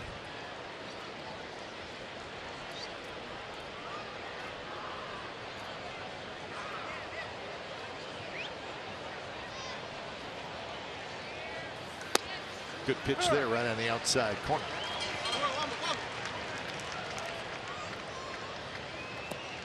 Don't know if these fans have realized it yet. Pretty smart group. But Corey Guerin is a very deliberate worker. Yeah.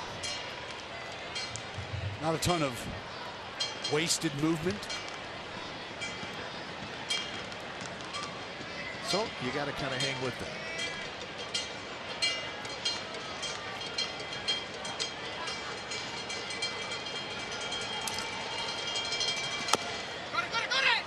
Off the plate. That's a fair ball to throw, and hits Andrus. That's going to allow Chu to come in and score. But they're going to call him out. Running inside is obviously what the call is going to be. Bannister immediately out of the dugout. He wants to talk to Gabe Morales.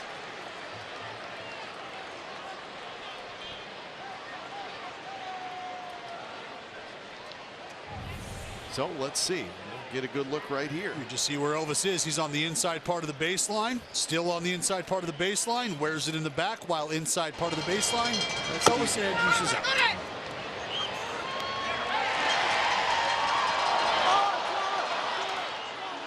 And for Corey Guerin, a guy who obviously has some run on the baseball when he delivers it home, he's going to have some run on the ball as well, throwing to bases. Andrus well with inside part of the line. He's here, just check the feet. Elvis Andrus, that right foot is going to be down on the dirt as the ball hits, and it's just really not even close. And this is something you're actually taught as a young ball player in these situations. Should a guy be that far inside the bag? And now Elvis is not egregiously inside of the lane, but should a guy find himself in that position and you don't have an ability to create a lane to throw in, your next best option is to drill the guy and take the out. Yeah. And that's not being mean, that's not being angry, that's not a dirty play. You take what the game gives you. So the runners go back to second and third. Now batting. And now Mazzara will hit. Omar Mazzara. Well, that's twice now in this game where Elvis Andrus has come up with runner at third, less than 2 outs. He's usually very good in those spots. He has not gotten the run home. Mazzara was able to pick him up in the third. That's right, big double.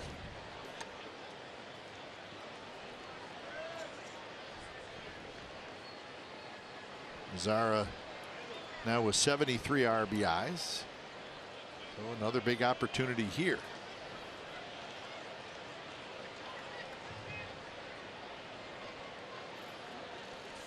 In the dirt. Nice block by Lucroy as he smothered it.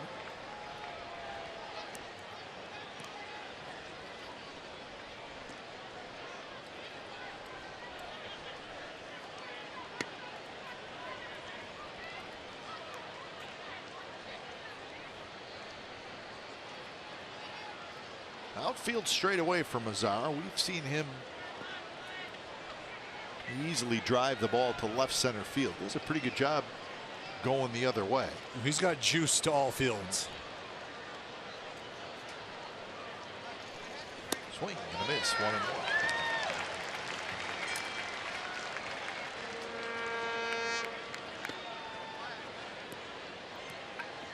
You know, at times you get a more deliberate worker on the mound. You can feel like sometimes the defense might take a hit, but I think you always have to think about what impact this has on the hitter as well. There's guys who like to work at their own pace in the box. They wait to get in. They want to saddle in and get comfortable. You got that happening to you on the mound, it can throw you off.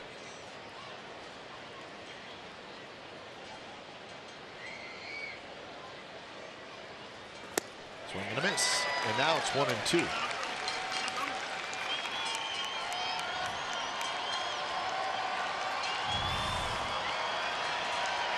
There you go. Good changeup down and away.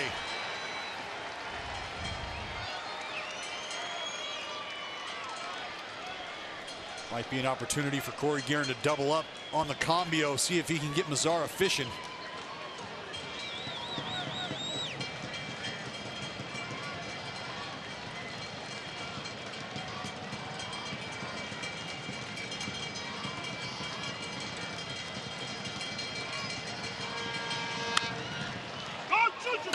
Now there's going to be a rundown. And now Chu's going to come home, and there's going to be another rundown. Rangers are going to have a couple guys at third base, and Chu's going to be tagged out. So Chu did not go initially. Odor did. And when it's all said and done, 2 outs, runners at second and third. Well, this is a beautiful job by Marcus Semien. He gobbles it up, and you can see the play right in front of him. Odor takes off. Now he takes off towards Chu, gives it up to Luke Croy. Let's Luke get him all the way back, and you can see Chapman, the speedster, he's going to run him down. But this is a great job for Semien. As soon as he sees Chu vacate third base, he gives it up to Luke Croy, finds a place to be. He's going to back up, give it up to Chapman here. And as soon as Luke gives that up to Chapman, he gets out of the way, and you can see Chu knows he's got no shot. So 2 away, and here's Beltre.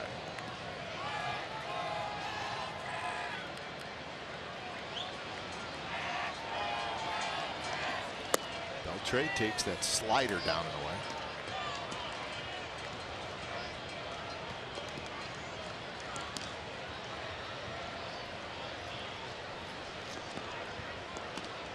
Beltre with a homer, and then he was robbed of a double by Laureano, who made a terrific play up against the wall. Geffer on the right, Pagan on the left.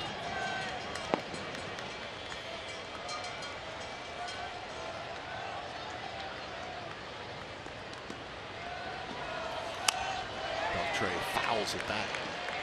That one running in a little bit on Beltre. Well, that's what you're going to get from Guerin. He's got the ability to crowd these righties. I'd like to see him continue to chase Beltre in if he can.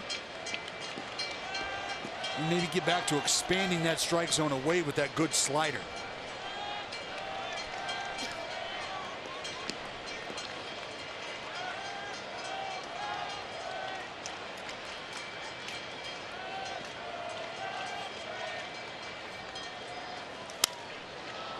Fly ball, right field. Piscotty backs up, and he's got it.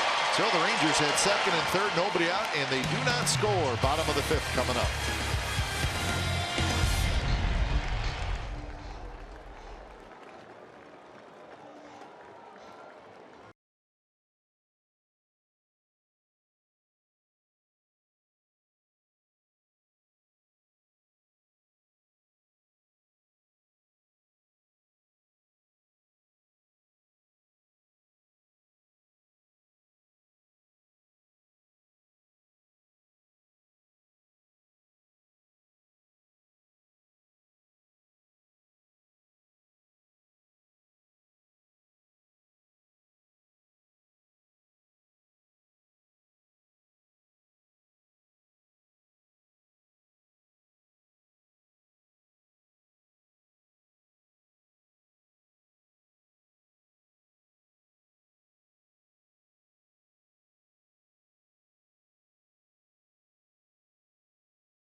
Chrysler Pacifica Hybrid, America's first hybrid minivan.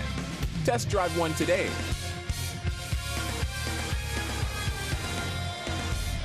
Bottom of the 5th inning from the Coliseum with the Rangers leading the Athletics 4-2. When it's time for change, think Speedy Oil Change and Auto Service, your trusted oil change tune-up and smog experts. Martin Perez comes in. Usually see him as a starter, now pitching out of the Rangers bullpen. Making his 3rd appearance as a reliever. So 87 pitches for Yohander Mendez, and he is done after 4 innings. Well, we know all about Martin Perez as a starter, and at times a pretty good starter, but not having a good year at all. Struggled. Opponents hitting .356 against him as a starter. OPS .981. So hitting for average. They were doing damage against him in the starting role. But in the 2 games as a reliever, Kai, opponents hitting .167. OPS down to .452, so he's cutting things in half out of the bullpen. Huh. But the Rangers, they were counting on him to have a good season, and that has not been the case for Martin Perez.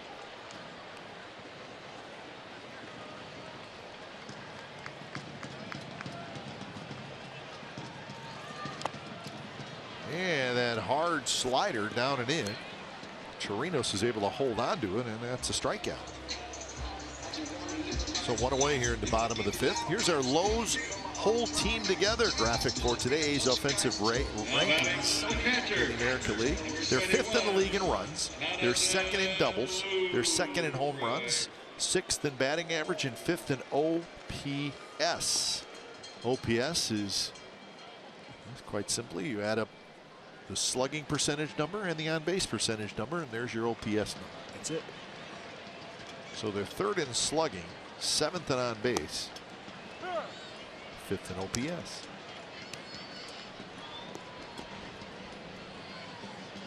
The Yankees lead the league in home runs.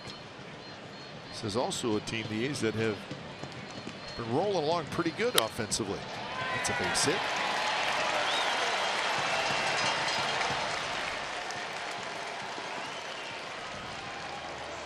Well, time now for Built for Baseball, brought to you by T-Mobile.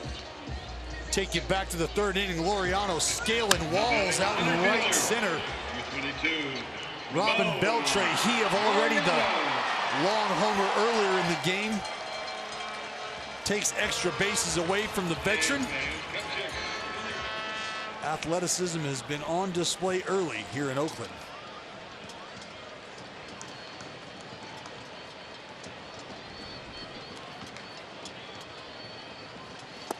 A little bit low to Ramon Laureano, so get that 9th place hitter board, and well, and there you go. Now you're looking again. You're looking at a guy who can swing the bat well with power. He can get on base himself, create havoc on the base pass. Should that be the route he chooses to go, you back him up with Chapman, Lowry, Davis. 1-1 to Laureano. A couple of strikeouts for Ramon so far today, both swinging.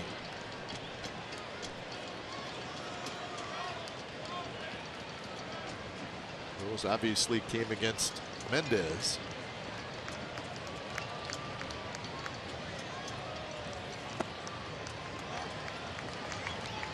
So 2-1 the count.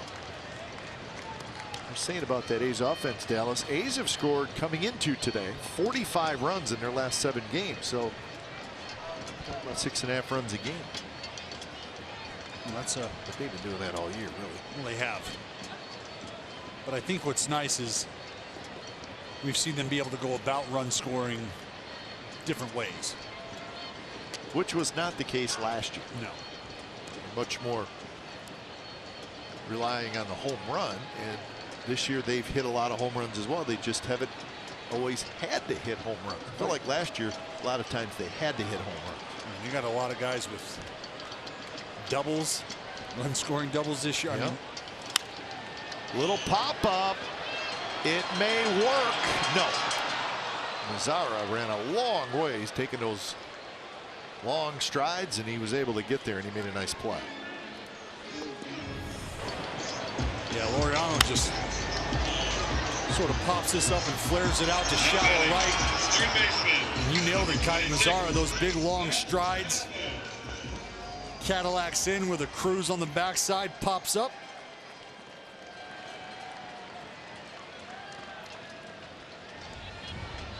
So 2 outs. Here's Chapman.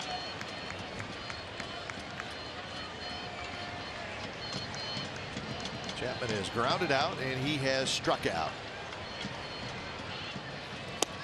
First pitch is a high strike. Liam Hendricks starts to get loose. Looks like he'll be opening the 6th inning. That's right.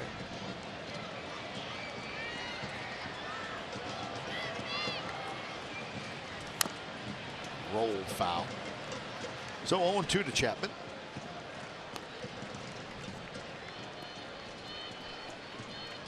See Perez look good early here. Moving the fastball around. Seen a good changeup.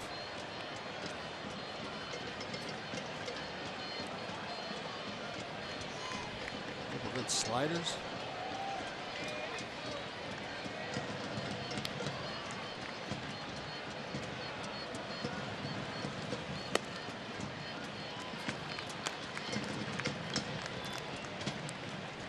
Martin Perez, what he has done in the past. Last year, Dallas, he was a 13-game winner and made 32 starts. And the post.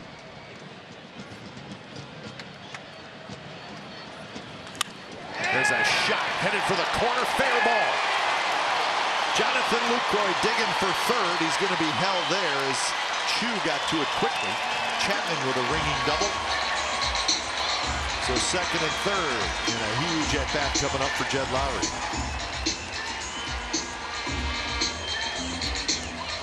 Well, pitch middle in. Second baseman, number 8. Chapman hooks this thing down the line. What a good balance. Strong off the backside for Chapman. Doubles. Done that a few times this year. 36 doubles now, 19 of them coming in the second half. And he's one of those guys I was talking about. 30-plus doubles. And this man behind him, no stranger to the two-bag himself.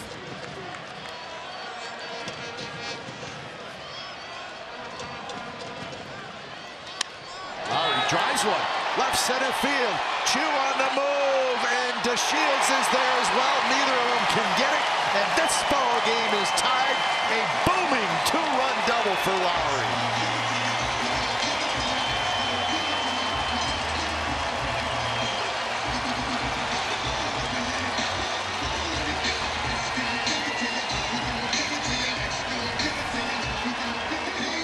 Lowry gets a fastball up and in, pulls the hands through, and you can see Jed off the bat watching this baby fly. Not quite enough to make its way out of the yard.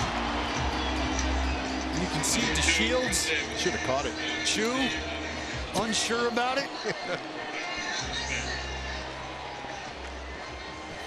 That's right. DeShields was there. They kind of backed off. So 36 double for Lowry, and the quest to get Jed to 100 RBIs. He's now at 89. 89 RBIs, and the Oakland A's are rolling on dubs here in the 5th. So you see Chris Davis, he was walked.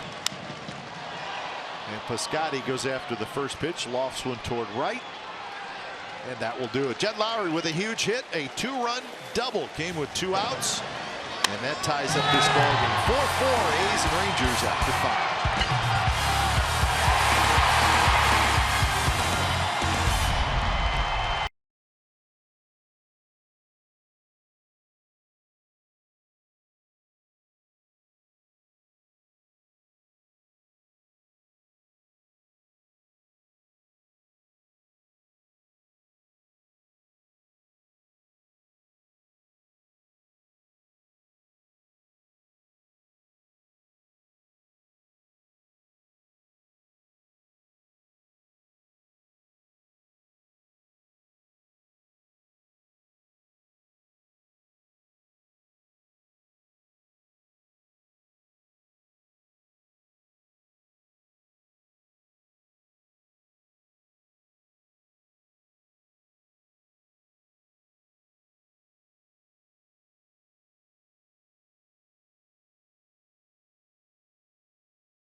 Brought to you by SoFi, a modern finance company.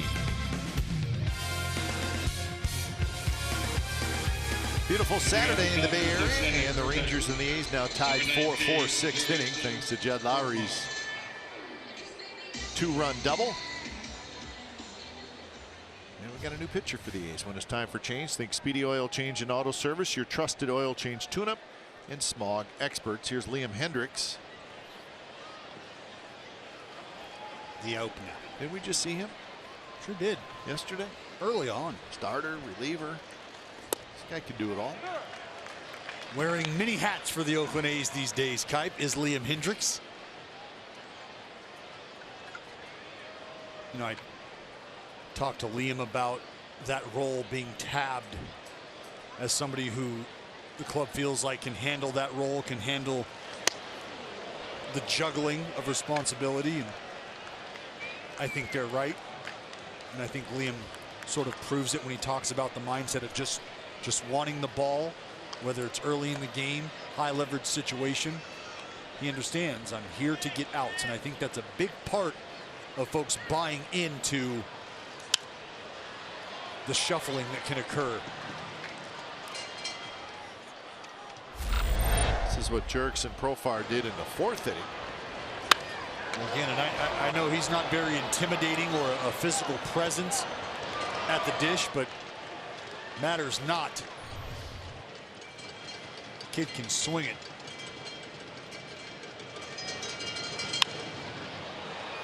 Piscotty hustling over. Looks like he's going to get there, and he does on the warning track.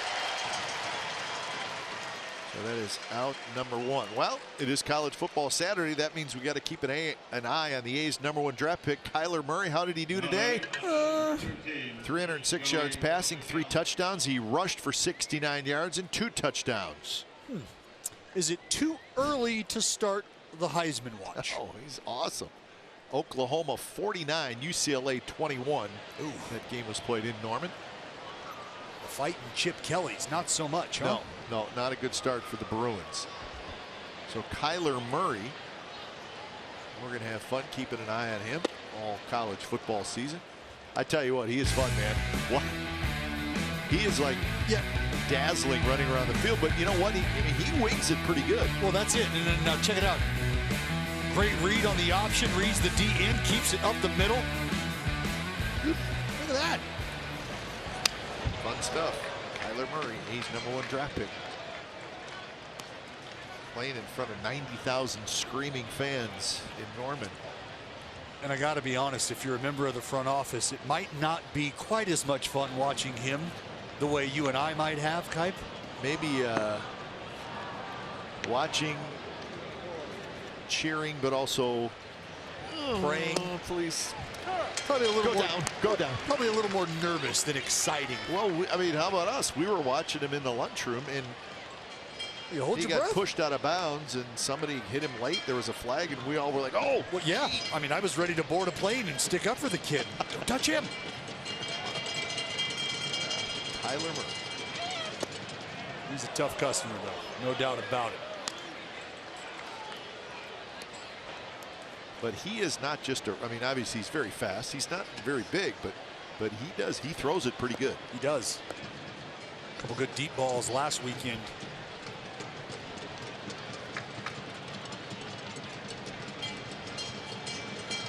Two pitch to Joey Gallo. Swing and a miss. Struck him out. Gallo strikes out for the 3rd time.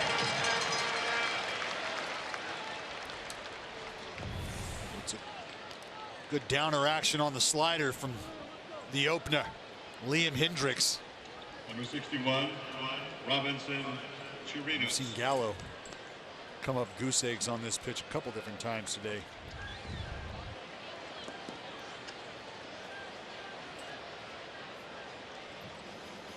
So with 2 outs, here's Chirinos.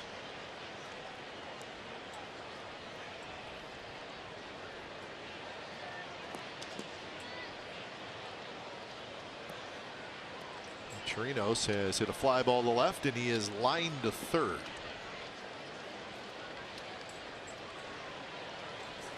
Swing and a miss.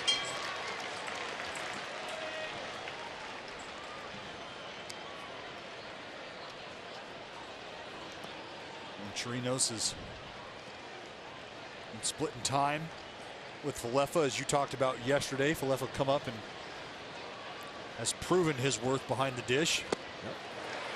Somebody that can give Chirinos a blow every now and then.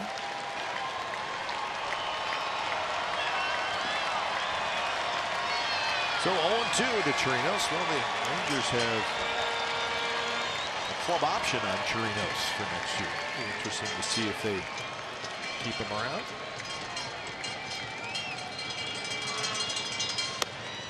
Fastball at 97 miles an hour. See Liam tried to quick pitch there.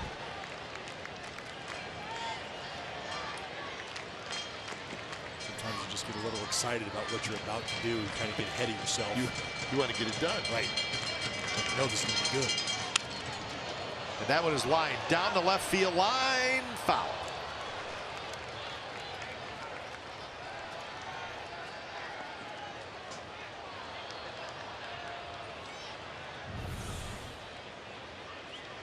Yeah, we could see it from up here. Tucked down into the shadows.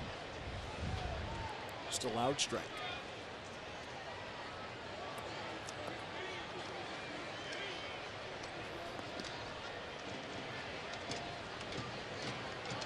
Booker getting loose for the A's. Rangers bullpen is quiet. Well, they've got the lefty Martin Perez rolling.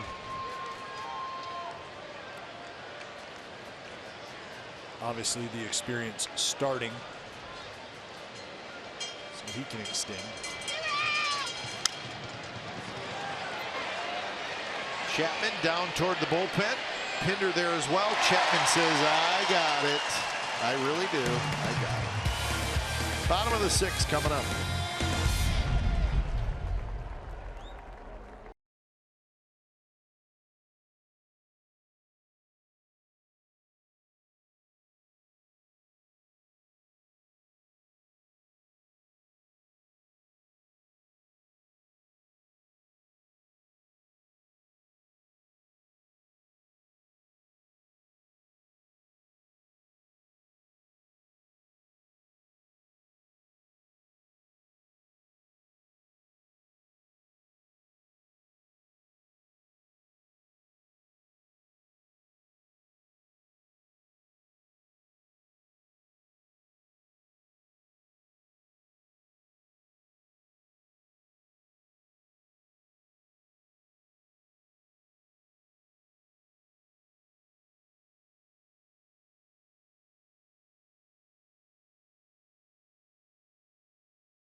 Getting out of the jam, we got some interference going down at first base. We got Marcus Semien and crew doing a great job on the rundown. And then that's right, nice and easy. Corey Guerin, little F9 to seal the deal. Spit that hook and get your wiggle on, Kipe. You don't want to see you don't want to see that.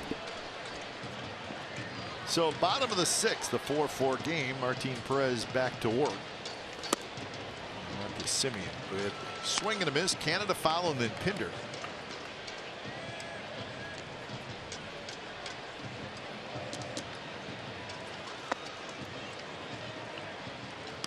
There's double barrel action out in the Rangers bullpen.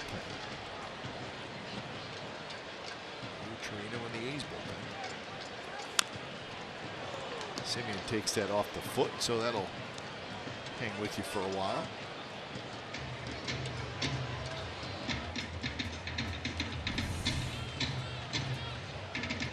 Right here, ooh. Just above the shoe line. Right off that bony part of the ankle.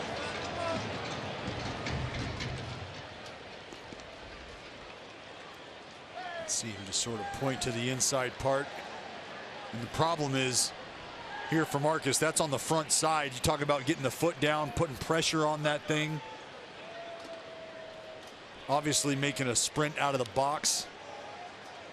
Moving laterally out in the field defensively.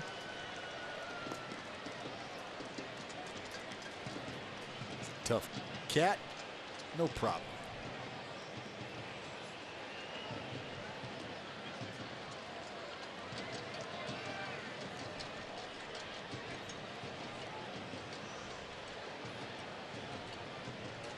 One-two pitch is ripped down the left field line, but it's just foul. Sitting out in front of that one. No way. Yeah, Sight. he's juiced. Sight. How about Phil Pull? Heads up, Phil. The ball's in the other side, in front of you. That's all right, he's got gear on. And I'm sure there's no reliever saying anything to him down there. So Marcus strikes out. And that'll bring up Canada. Matt Olson getting the afternoon off, at least for the time being. First baseman, number 20. There's a chance it won't be a complete day off. Should we get a righty out of that Texas Ranger bullpen? First pitch is in for a strike.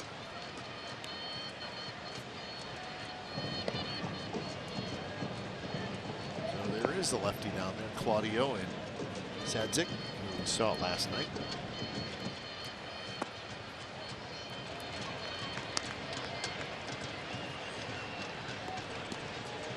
Mendez went for the starter, and this is the second inning of work for Martin Perez.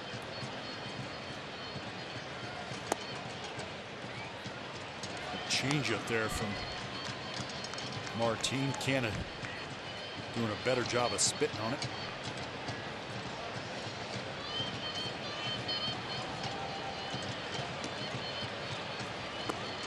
Tried it again, and Canna took it, and now it's 3-1.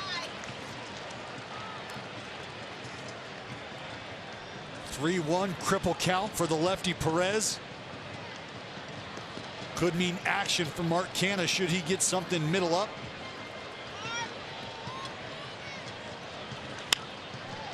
Toward third, Profar handles a little bit of a tricky hop and throws Canna out for the second out.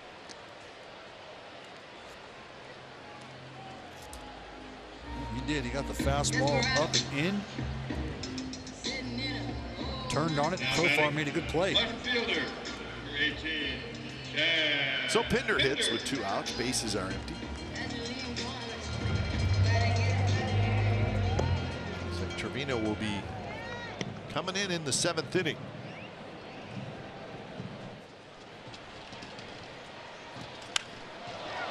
Very high right center field. DeShields going back, and that baby's gone. Give the A's the lead.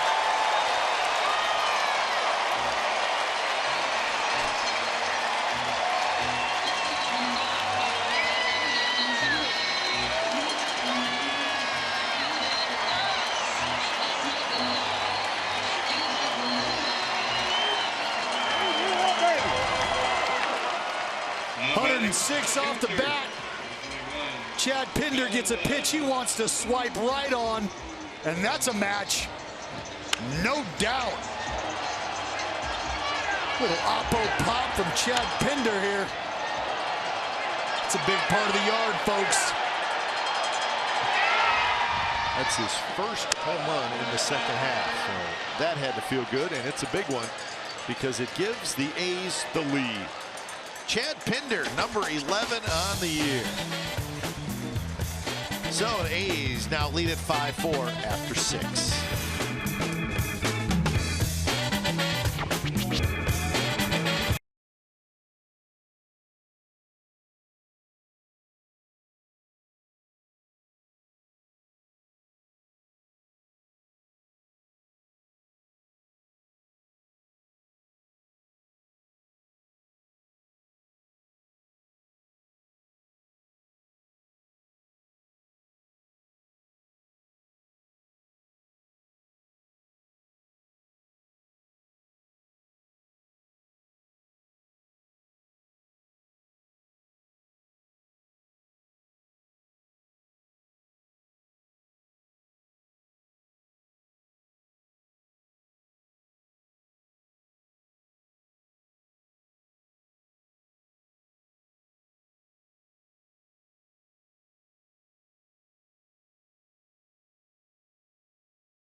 Heritage Day. This year, a one-of-a-kind Sugar Skull bobblehead has been crafted to celebrate this special day, presented by Chevrolet.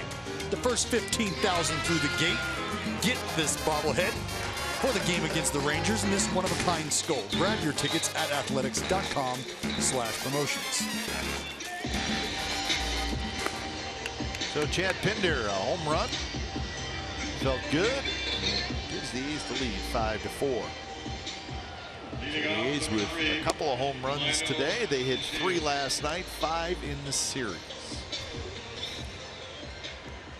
So here's Lou Trevino.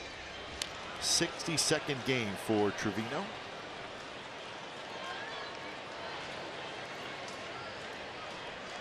Let's go, Lou! Bob Melvin with the lead now goes for defense as Matt Olson comes in. So Canna is done for the afternoon.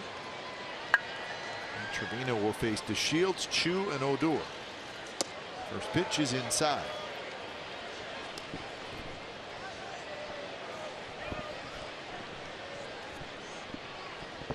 Single and a strikeout for DeShields.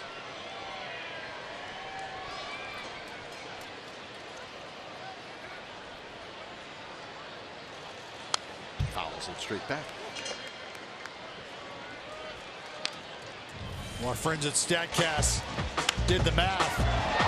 Comes out 106 off the bat from Chad Pinder. 32-degree launch angle. 410 feet worth of Oppo Taco from Chad Pinder. How about that? 5 for 9 with a home run against Martin Perez. So a matchup that the A's liked, and Pinder delivered.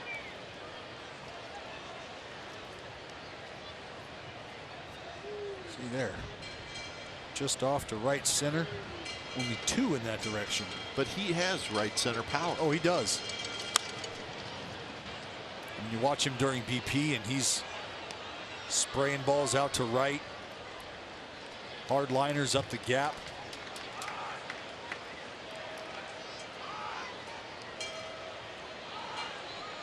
Nice crowd this afternoon of 20,504.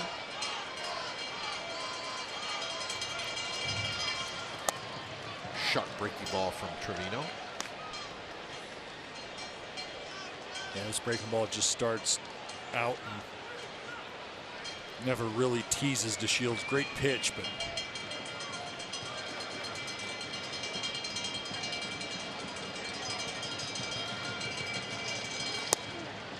a lot of weapons in that arm. Trevino thought it should have been a strike. Shows his frustration a little bit. Well, they tried the slider the previous pitch. Now they bring that 2-seamer back over the black, or so they think. You don't get the love from Gabe Morales.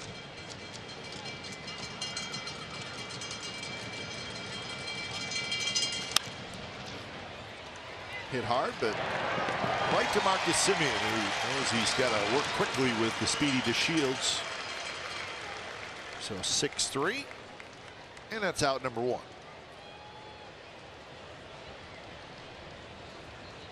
Lou Trevino Now batting, last pitched on number Wednesday, 17, so he's had a couple days off. Chu. You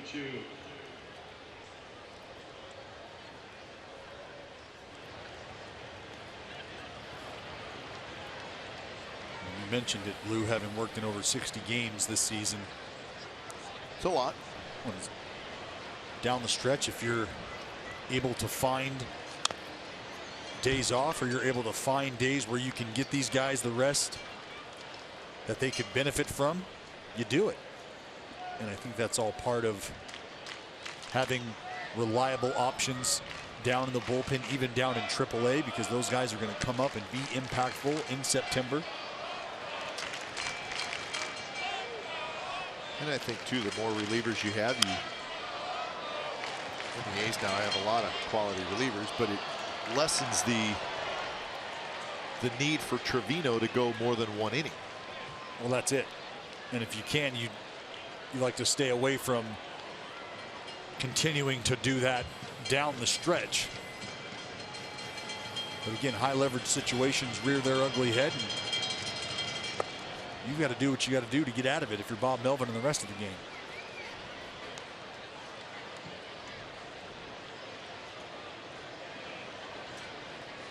And I think ultimately in a perfect world, you'd love for somebody to come up in September and show you that they can be relied upon, much like Lou Trevino did earlier in the year.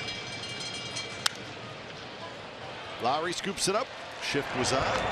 Shoe is out.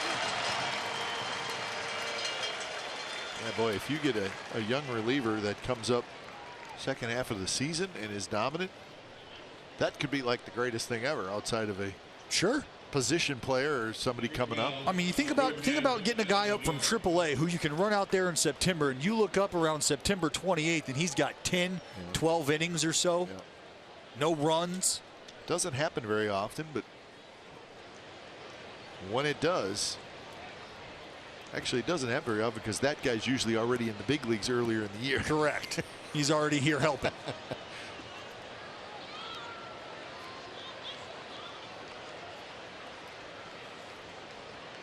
First pitch to Odor. Swing and a miss. Odor has struck out twice and doubled. Fifth inning is slowly now becoming the key inning. It was 4-2 Rangers. And the Rangers had runners at second and third and nobody out. They had a chance to add on one, maybe two runs, and they didn't score at all. Twice. Corey Guerin just managed to get out of it and kept it 4-2. A's tied it, and now the A's have the lead. Well, you had second and third, and you had your 3, 4, 5 hitters coming up, and the Rangers could not score.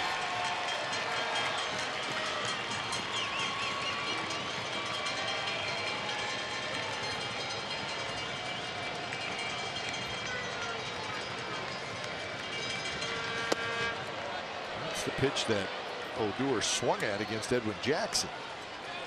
This one's got a little more velocity from Lou Trevino. Well, and I think that can actually play against Lou up there. It's maybe like Odor's like, I don't have time to get to that. It's already by me. Yeah.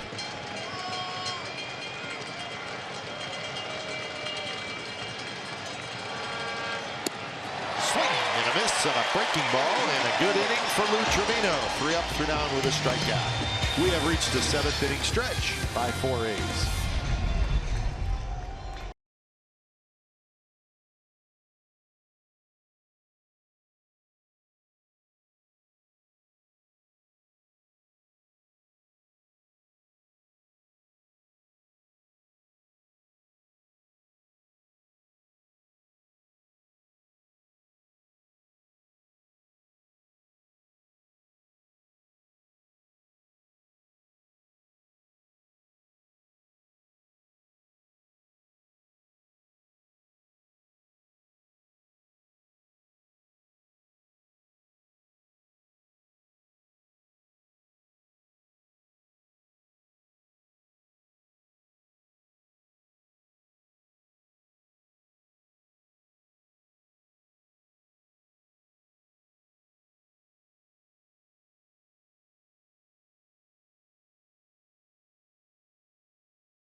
For the grind that comes through every time. See your local Toyota dealer today. Toyota, let's go places. By Southwest Airlines. Low fares, no hidden fees. That's transparency. And by Xfinity. X1 will change the way you experience TV. A's 5, Rangers 4. A's trying to win for the 5th time in their last 6 games. Alex Claudio comes in out of the bullpen, so the A's face the 3rd lefty in the afternoon for Texas. First pitch to Laureano is inside. Ramon Laureano 0 for 3 today. He carried the freight last night. Sure did. 2 for 4 with 2 homers and a walk last night for Laureano. Fernando Rodney is now up throwing. He is bullpen.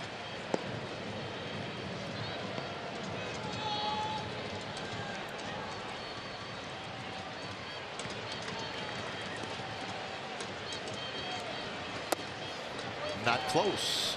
Now it's 3-0. For those not familiar with Alex Claudio, 85 to 87 from the left side. You can obviously see he's not going to overpower you. More of a touch and feel guy. Slider changeup. Eases that one in there first strike. This could be good hitting for Ramon Laureano. 3-1.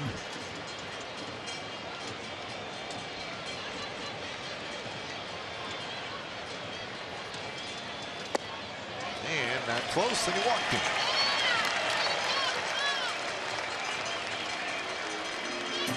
Five months ago, Sean Manaea entered A's history with the 12th no-no in club history with this no-no against the Red Sox. On Friday, September 21st, we celebrate that special night with a Sean Manaea bobblehead brought to you by NBC Sports California. Grab your tickets for the special night at athletics.com/tickets. Well, we miss Sean Manaea. We miss him on the mound. The disabled list. Hope he's able to. Yeah, he's got to be disappointed, huh? Yeah. Season that the A's are having. It's a season that he's been very much a part of. Yeah, absolutely. Played a very significant role. And then to get really right down to it in September. Yeah, it's and all of a tough. sudden you're not part of it. So that's too bad, because he's been very good this year. That's Eddie Butler, right-hander.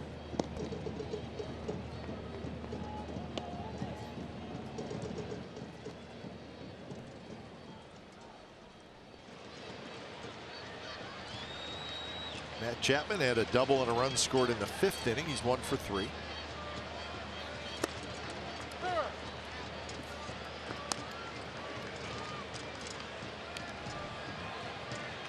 Astros still leading the Red Sox. 7th inning now, 5-2. Two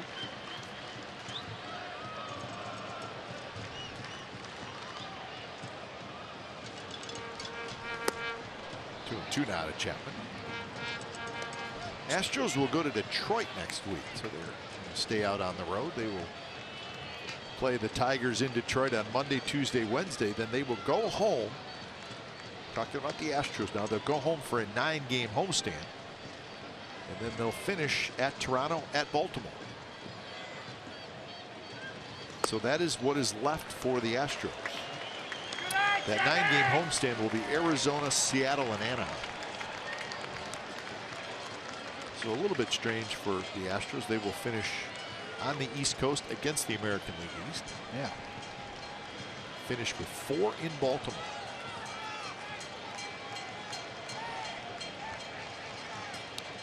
Not a bad way to end the season. Yeah.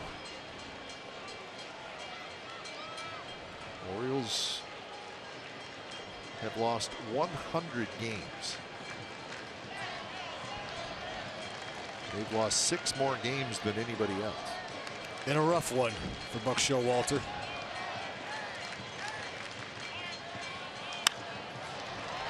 Anders has it, and Odor flipped to Odor, and the runner at second, Laureano, is called safe.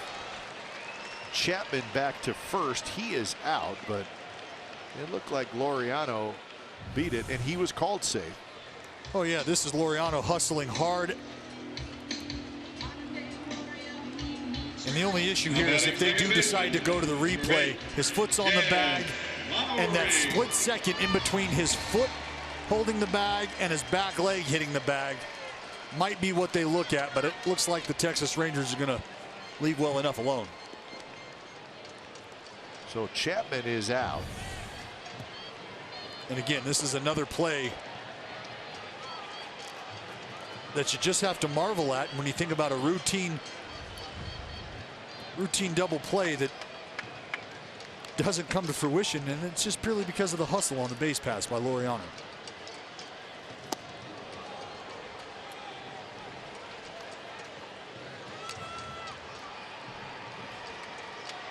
Jed Lowry 1 for 3, maybe the biggest hit in the game outside of Pinder's home run. A 2-out, 2-run double in the 5th inning, and that tied the game at 4.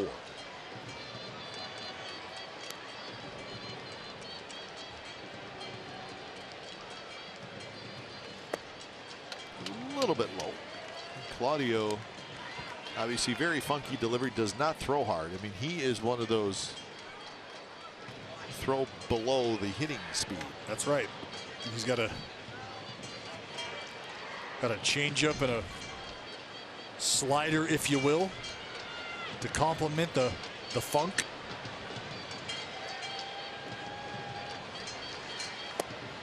It looked like a foul tip as Jed tried to hold up but couldn't do it.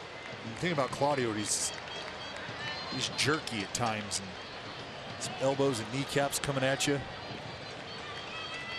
And he's really low 3/4.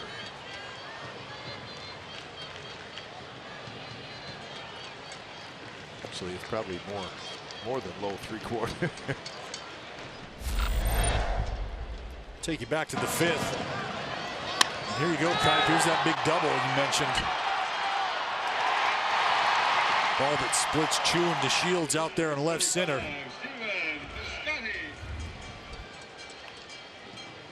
Knotted it up.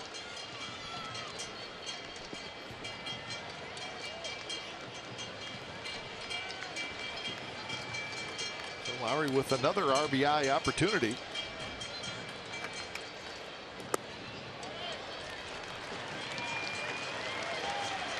Most RBIs by a switch hitter in Athletics history.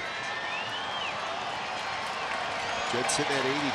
Ruben Sierra on that list a couple times. Nick Swisher, that season of 2006 that you mentioned earlier with Frank Thomas. Nick Swisher knocked in 95 runs.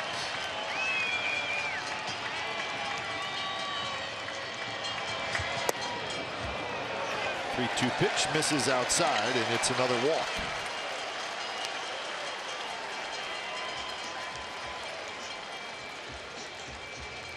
So here comes Jeff Bannister. He's made this walk far too many times this year.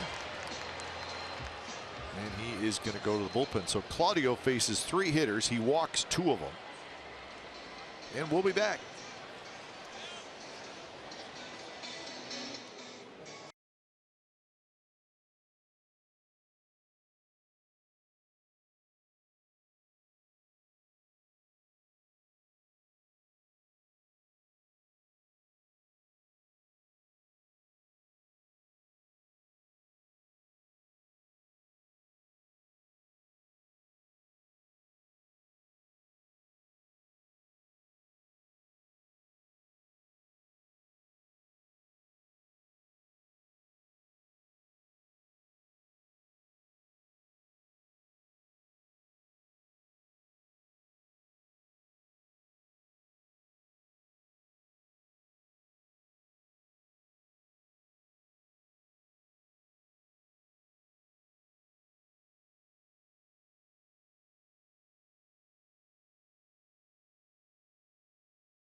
or retransmitted in any form, and the accounts and descriptions of this game may not be disseminated without the express written consent of the Athletics Investment Group, LLC.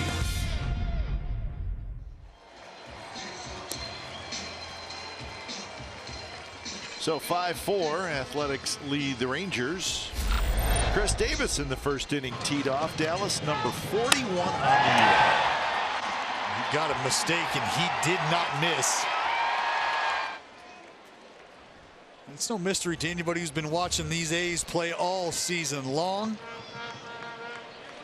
Chris Davis has come up in some very big situations and hit some very, very big home runs.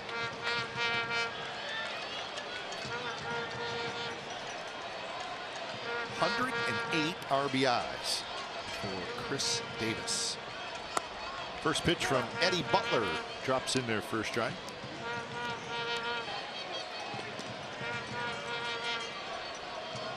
Look at that, 15 home runs in the 7th inning or later for Chris Davis. That leads all of baseball.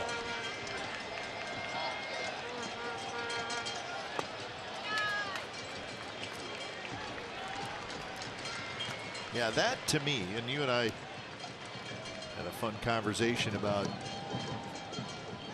driving in runs and how do you gauge if a guy's a good RBI man. Well, when you're hitting home runs in the 7th inning or later and your team's in first place, those are probably big home runs for the most part. You think about all the close ball games your team has won.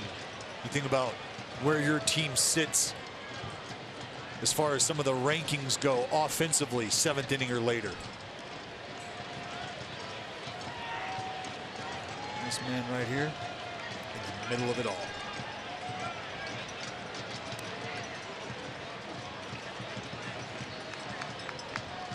Pitch and he swings and misses. And Butler gets the strikeout for the second half.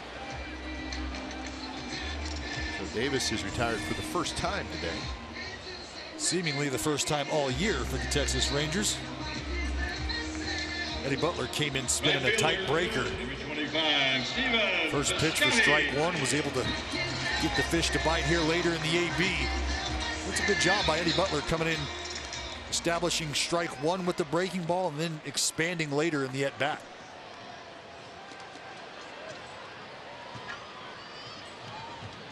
So here's Piscotty, who's looking for his first hit. Piscotty has a 9-game hitting streak out there, and it is the 7th inning. The A's are winning by just the 1 run, but this could be Piscotty's last shot to extend that hitting streak. Today he has popped to second, reached on a fielder's choice, and hit a fly ball to right field. And you know, the number 9 type as baseball players, just not a big fan of the number 9. You know, you hit.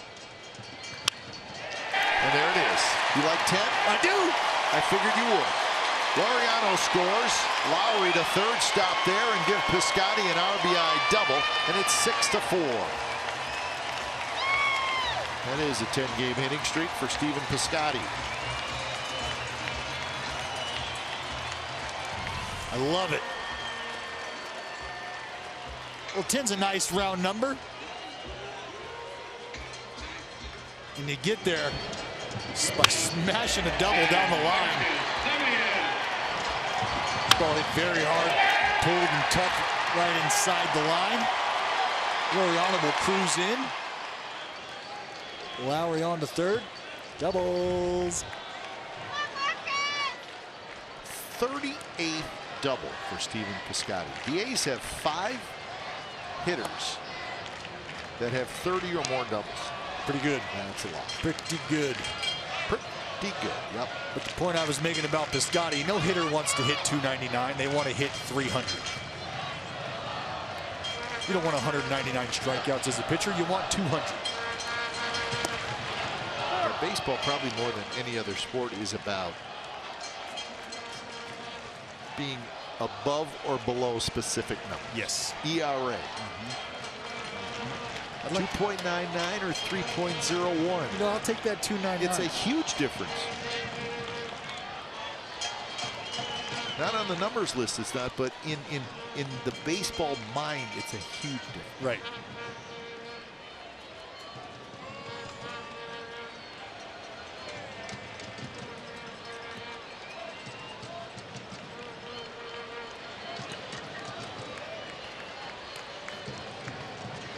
One and two to Marcus Semien.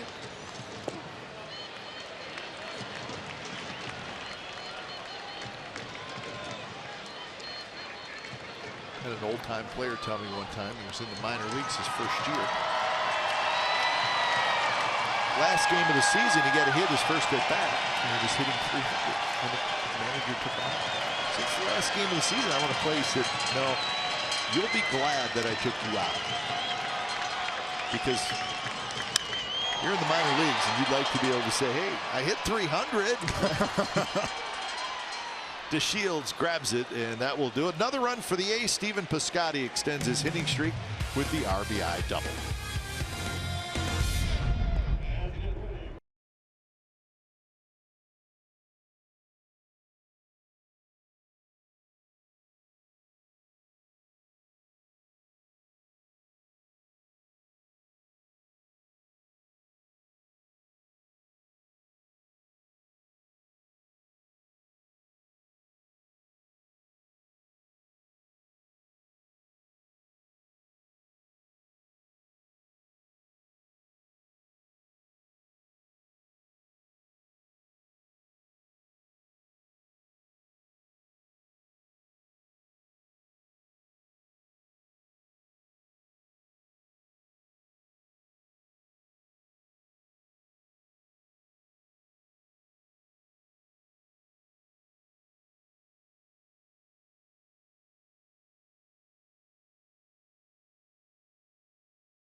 David Renetti's daughter. Of course, David, the vice president in charge of stadium operations. Busy man.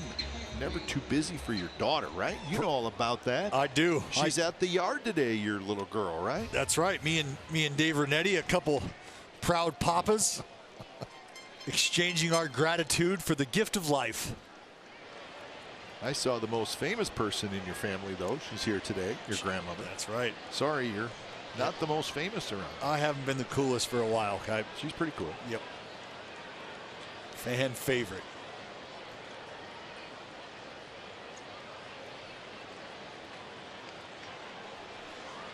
So Fernando Rodney comes in.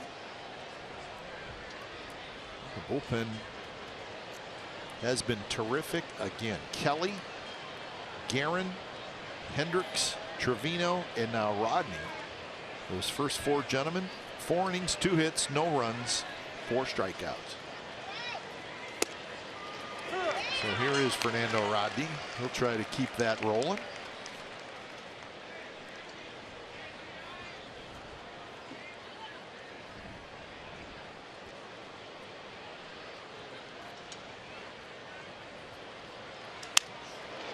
Up the middle, softly hit, backhanded by Lowry. His throw is in time to get Elvis Andrus. So that is out number 1 here in the 8th inning. Bully on the bullpen. Most wins by the bullpen this season. 36 for the A's. 36 back in 1997. That's in athletics history. So sometimes there's different ways to attribute those bullpen wins to, but I think it's pretty simple this year. Yeah. is that the bullpen's been great, and the A's have had a lot of come from behind wins late in games. And when that happens, the wins are going to go to your bullpen guys. That's just the way it works. I think the easiest way to think about it is, and this is painting with a very broad brush, but the bullpen did its job. Oh, well, no duh, Dallas. We get that. We understand that. What I mean is they've come in after maybe a blow-up inning and have held the opposing team to no more damage and allowed an opportunity for the offense to come back. Or they've come in with a lead in a high-leverage, high-pressure pack situation and, again, have stymied the opposing offense to the point where they just can't make up any more ground. So either way you slice it, the bullpen is coming in and getting work done. 61-0 and leading after 7 innings, only team in the majors that has done that. So that would cover all the bases for you, right? You got it.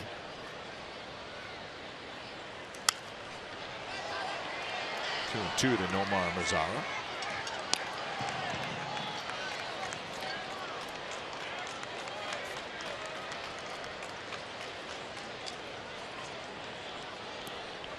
Mazara with a ground out, a double that knocked in 2, and he reached out a fielder's choice.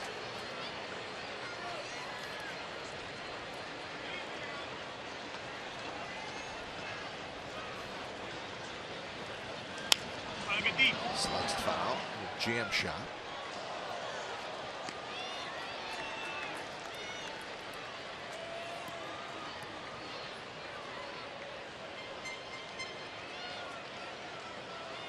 So our guy's been swinging it well. 8 for 19 over his last 5 games. A couple long balls. Base hit for Mazara. He beat the shift. So Nomar Mazara is 2 for 4. The Rangers have actually out-hit the A's 8-6. This looks like a changeup. Up and away, it stays up, and that's what gives Mazara the ability to get to this pitch. If this pitch is down, Mazara more than likely runs out of bat. You probably get that swing and miss that you're so used to seeing from Rodney on that wipeout changeup. So here's Beltre with 1 out. Beltre homered in the 2nd.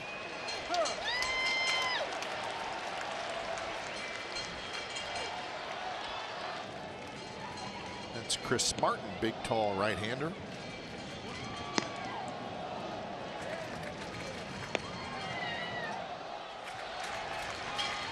Ten pitchers have been used in this game, and that will not be the final total.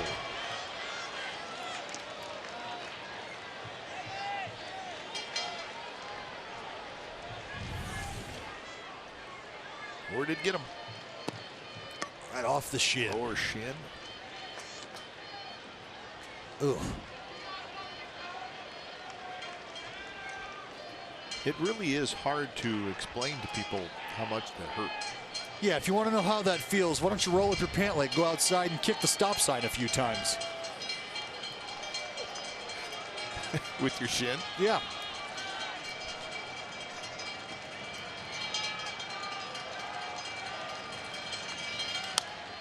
Hit foul. You're talking about a ball coming in at 93, 95. We hear all the numbers when it comes to exit velocity, and just because the ball might not make its way out into the field doesn't mean it's not coming off the bat with any sort of authority. Coming off the shin with any authority? Oh, Shinberg. Left field, deep, gone, tied. Adrian Beltre with a line shot home run.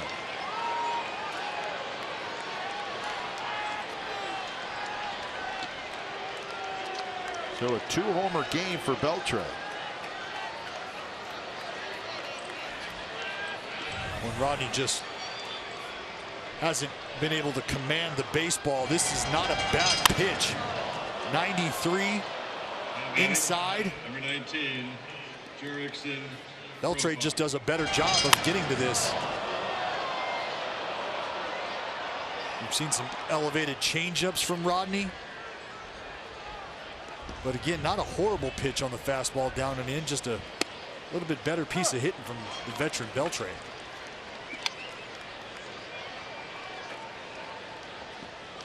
So Beltre goes ahead of Carlos Delgado. He's now all alone at number 32 in the all-time home run list.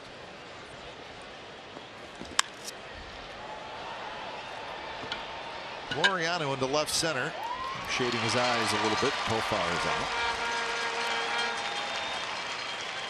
Well, Fernando Rodney, he struggled last night.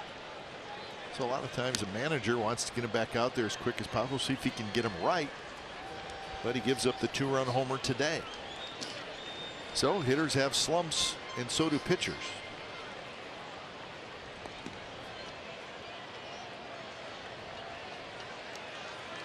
So Fernando Rodney is done for the afternoon. 2 outs, nobody on. Buckner coming in.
Tickets, fans, that's to become a member of A's Access. That's right, with A's Access you get general admission access to every single 2019 regular season home game, a plan of reserve seat tickets, and significant benefits as well. Plus, A's Access comes with 50% off concessions, 25% off merchandise, and awesome parking benefits for the rest of the regular season. Learn more at athletics.com/2019 today. A's Access, every game your way. There's your boy. Yeah. A game. I think it clean, scrubbed down. Oh, I don't think so. He's riding a streak. He looks miserable. He looks a little beat down. Sweating. It's all right. He's here for the push. 110 in the suit.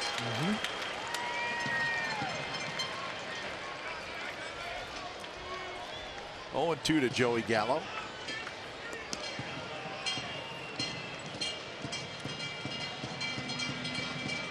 Gallo has struck out 3 times. And of course sitting 0-2 against a tough lefty. One of those days for Joey Gallo.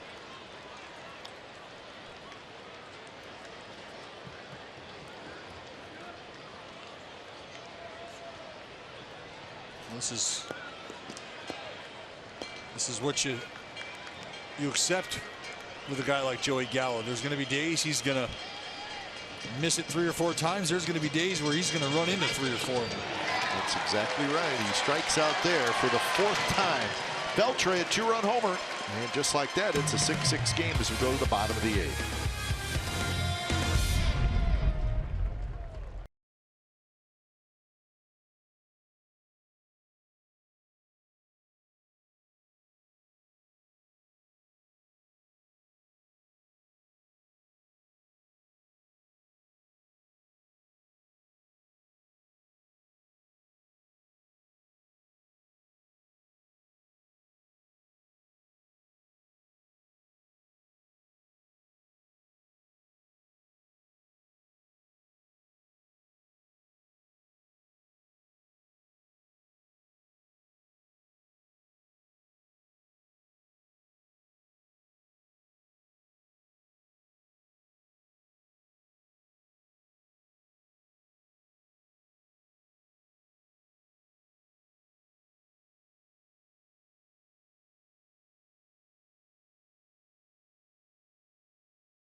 All right, here's our game summary brought to you by your local Toyota dealers. 6-9-1 for the Rangers, 6-6-0 for the Athletics. Both starting pitchers struggled some. Beltre with 2 home runs, Profar with a home run. And for the Athletics, Chris Davis has homered. 2-run shot. Chad Pinder, a solo shot. But it's 6-6 game.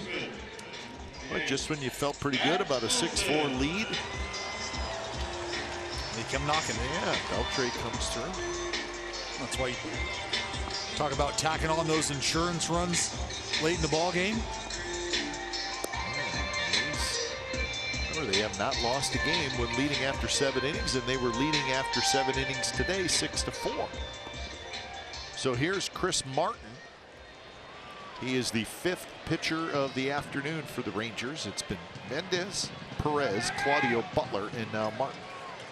1-3 with a 4.46 ERA. His 41st appearance on the season for the Rangers, 94-96 with the fastball. He's got a cutter and a slider as well. Dabbles with the change.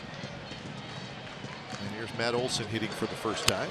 Olson with the shift on, tries to punt. Almost chalk line to double. He's so big and strong, he can't help himself. That's what happens.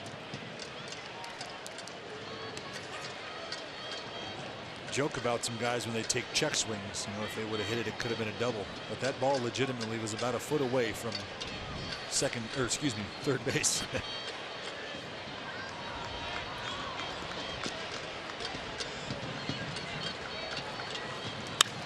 Olson, left center. And that baby's gone.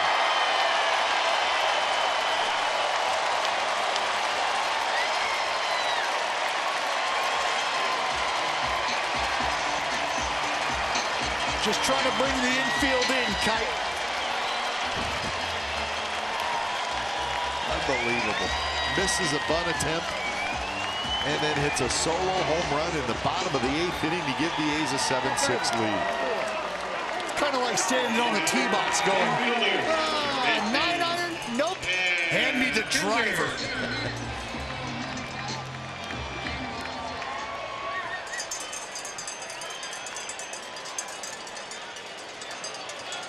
So that is for Matt Olson, home run number 25.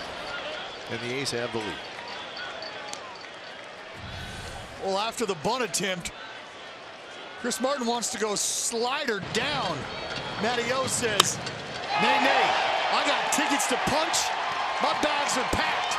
On the board, next stop, Pound Town.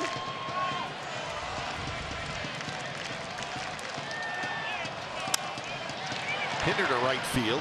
Mazara is there and he makes the catch. Worth another look. Oh, isn't it? Big, strong fella like Matt Olson gets extended, puts those long, powerful arms to work, create that leverage from that high start.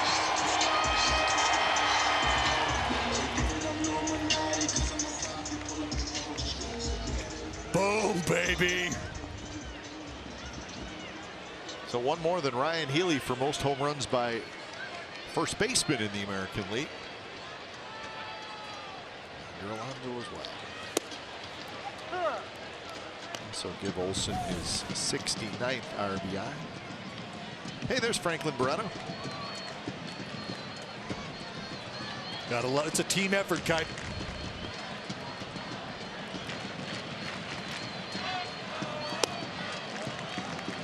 A 1-1 to count to Jonathan Lucroy.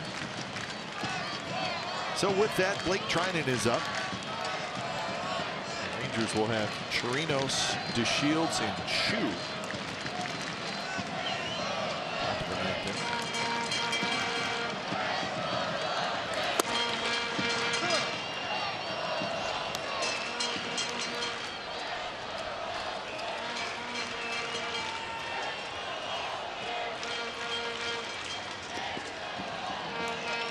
We're always happy when we see Blake Trinan in the bullpen. It usually means good things.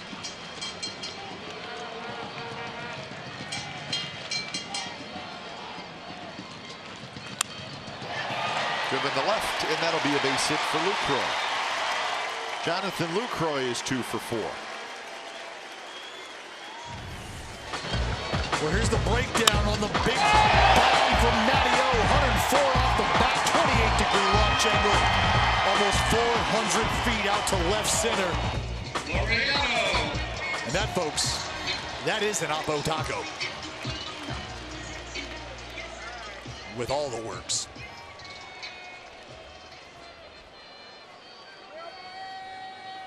So top of the order in Laureano, who is 0 for 3, walked and scored in the 7th. Strike on the inside corner. Still only 1 out.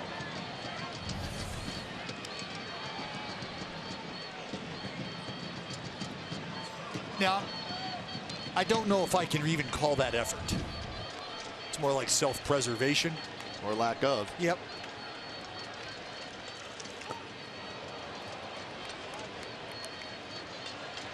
And we certainly would like to give the gentleman a second chance, but how do we do that?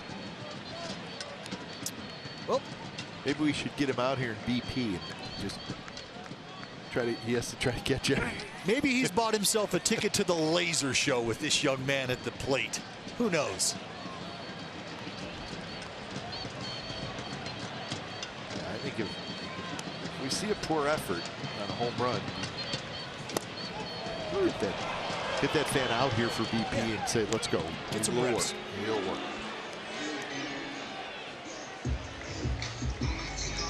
Yeah.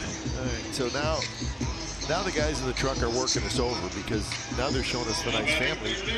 But he's rocking the wrong hat. Right, and it becomes abundantly clear where they went wrong. Right back to it. Yep. Mom is good, right? Covered. Yeah. I mean, put her up on the rail, good chance that catch is made. Put the little fella up on the rail, good chance that catch is made. Dad. Dad, we've got early work tomorrow.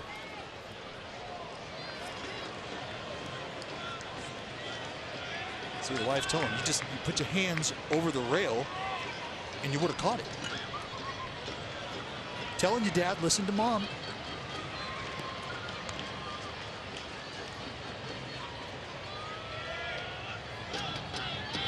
Picture Mom just ripping fungos at him when they get home. Come on. I mean, he does. Look, he vacates. I got it. No, I don't. Yeah,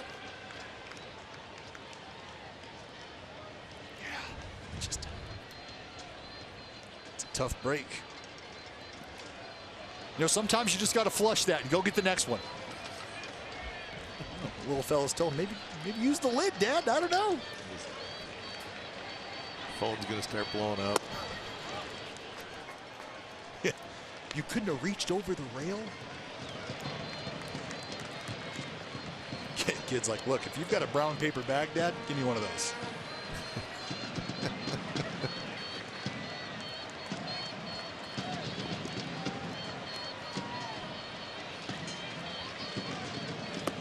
Three and one now to Matt Chapman. Chapman is 1 for 4. He's got a double.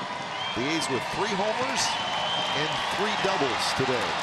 Oh, and Chris Martin is not out of the woods here. 3-1. Another triple count for Matt Chapman and the Oakland A's. Traffic on the base path. Big pitch here for Chris Martin.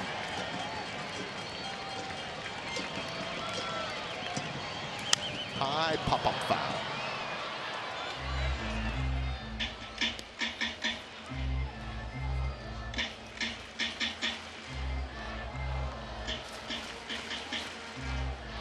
Trinan he's loose and ready to go.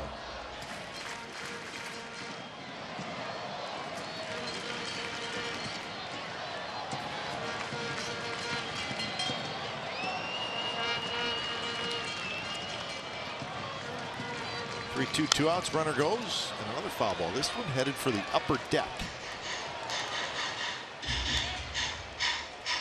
Chapman going after that high fastball. Trying to stay on plane. If he can get on top, it could mean trouble for Chris Martin. He he can do that with those high fastballs. Another 3-2. And this one driven down the right field line, but well back.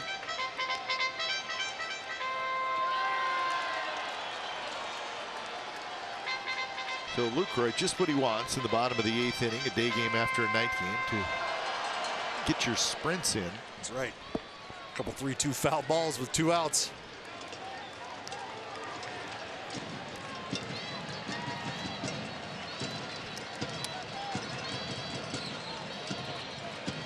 So another 3-2 from Chris Martin, and here it is. Another foul ball. Hang in there, Luke.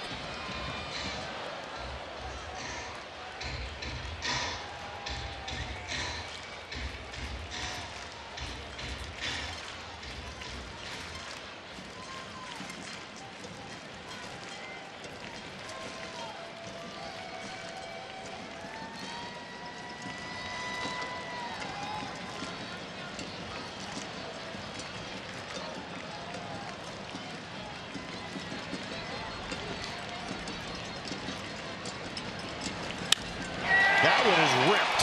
Right center field, and it's off the wall. Lucroy running on 3-2, 2 outs. He's going to come in to score. 8-6, the A's lead. Another double for Chapman. 37 doubles on the year.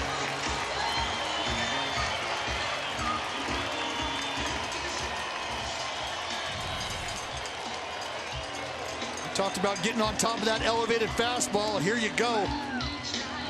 Just a challenge heater, 3-2 up in the zone. Chappie strong the other way off the top of the wall. And look at the balance, just stands up on him. Jonathan Lucroy chugging around third.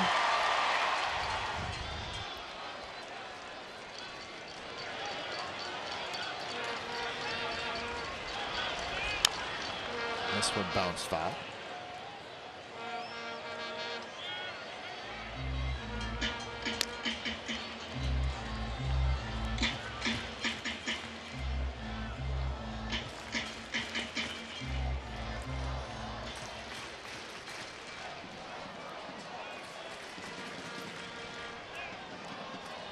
Jed Lowry, he's been on base 3 times, 2 walks, a big double, 2 RBIs, and a run scored, sitting on 89 RBIs.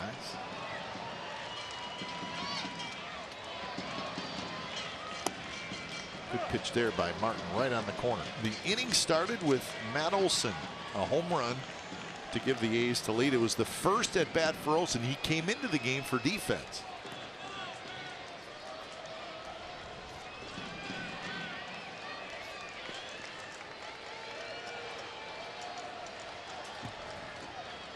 So the A's now with 4 doubles and 3 home runs in this game.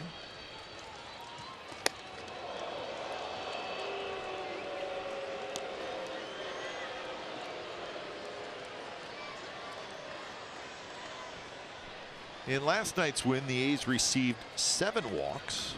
Today, 6 walks. It's a bad combination for the Rangers, because the A's just grind at bats. Oh.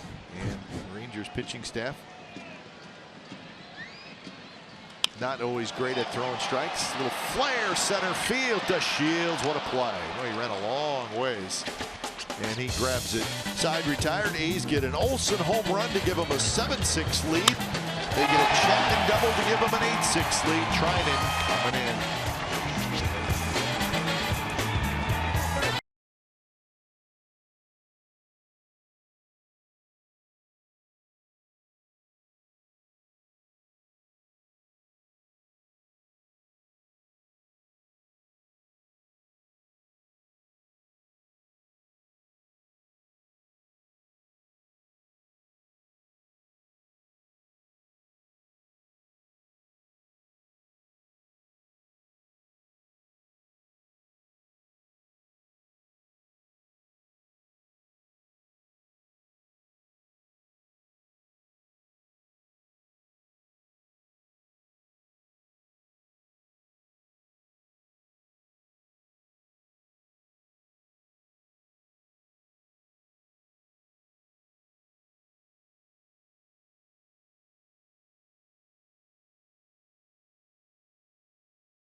The drive of the game, and who else? That man right there, big Matt Olson. Yapo Taco to put the A's ahead. Celebrate, hug your friends. Gotta love it. And that gets the big man into the game. Blake Trinan, 36 saves. An ERA 0.90. And the first pitch to Chirinos is in for a strike.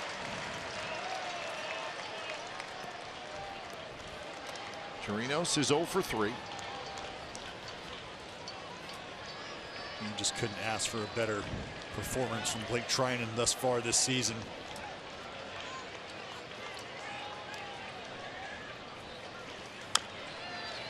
He jumps ahead 0-2. Lowest ERA in a season by a reliever in Oakland A's history.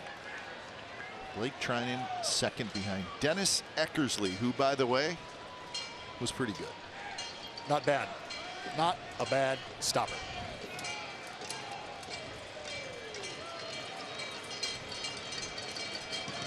So 0-2 to Chirinos.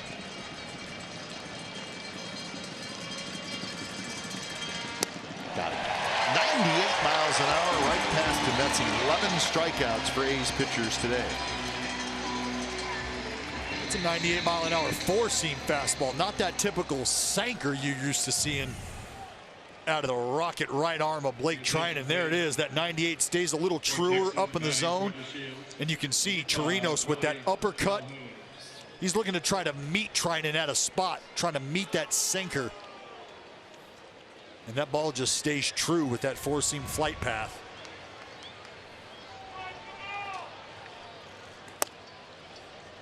So here is the pinch hitter, Willie Calhoun.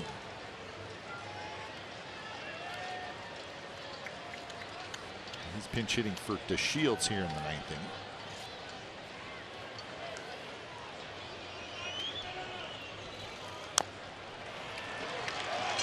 Won the count.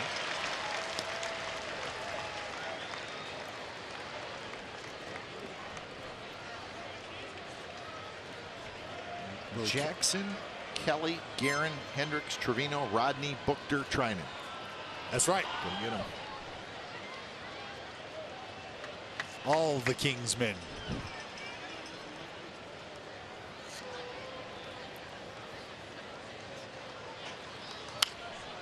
Of that group, Edwin Jackson, not a great start.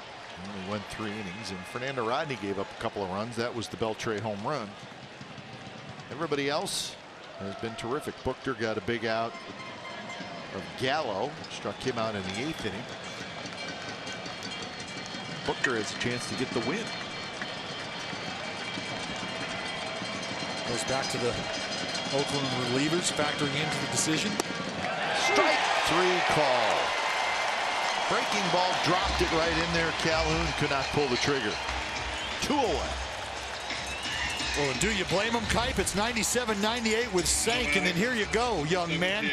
89, Slidro in the zone. Willie Calhoun, can I help you, my friend? No thanks, just looking. So here's Chu.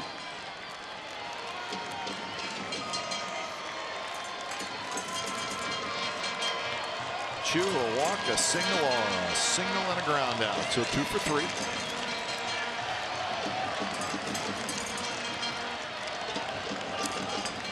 Tries to bunt it, and he does, but it's foul. Trickles behind home plate.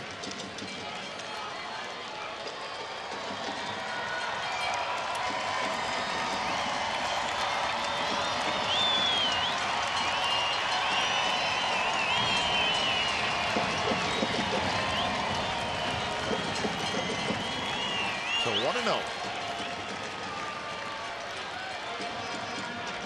The Red Sox batting in the bottom of the 9th inning. They have scored a run, and they have runners at the corners and 1 out.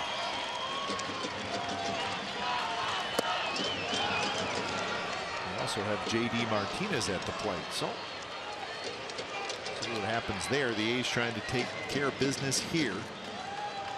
Looking for 1 more out.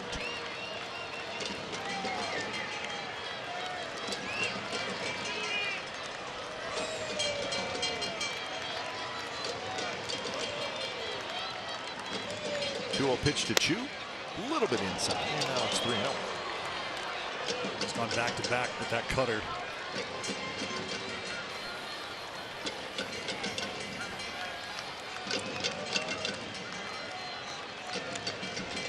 Probably back it off to 96, 97 here, strike.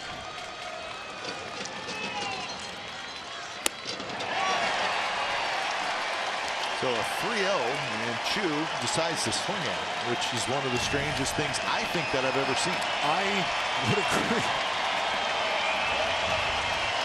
Down by 2 with 2 outs, and you need a base run.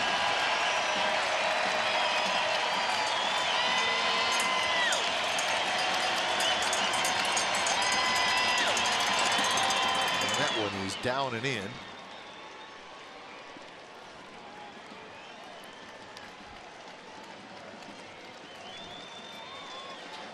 That missed the count? Well, we didn't miss the count. Because the pitch he swung at, our board said 3-0. Correct.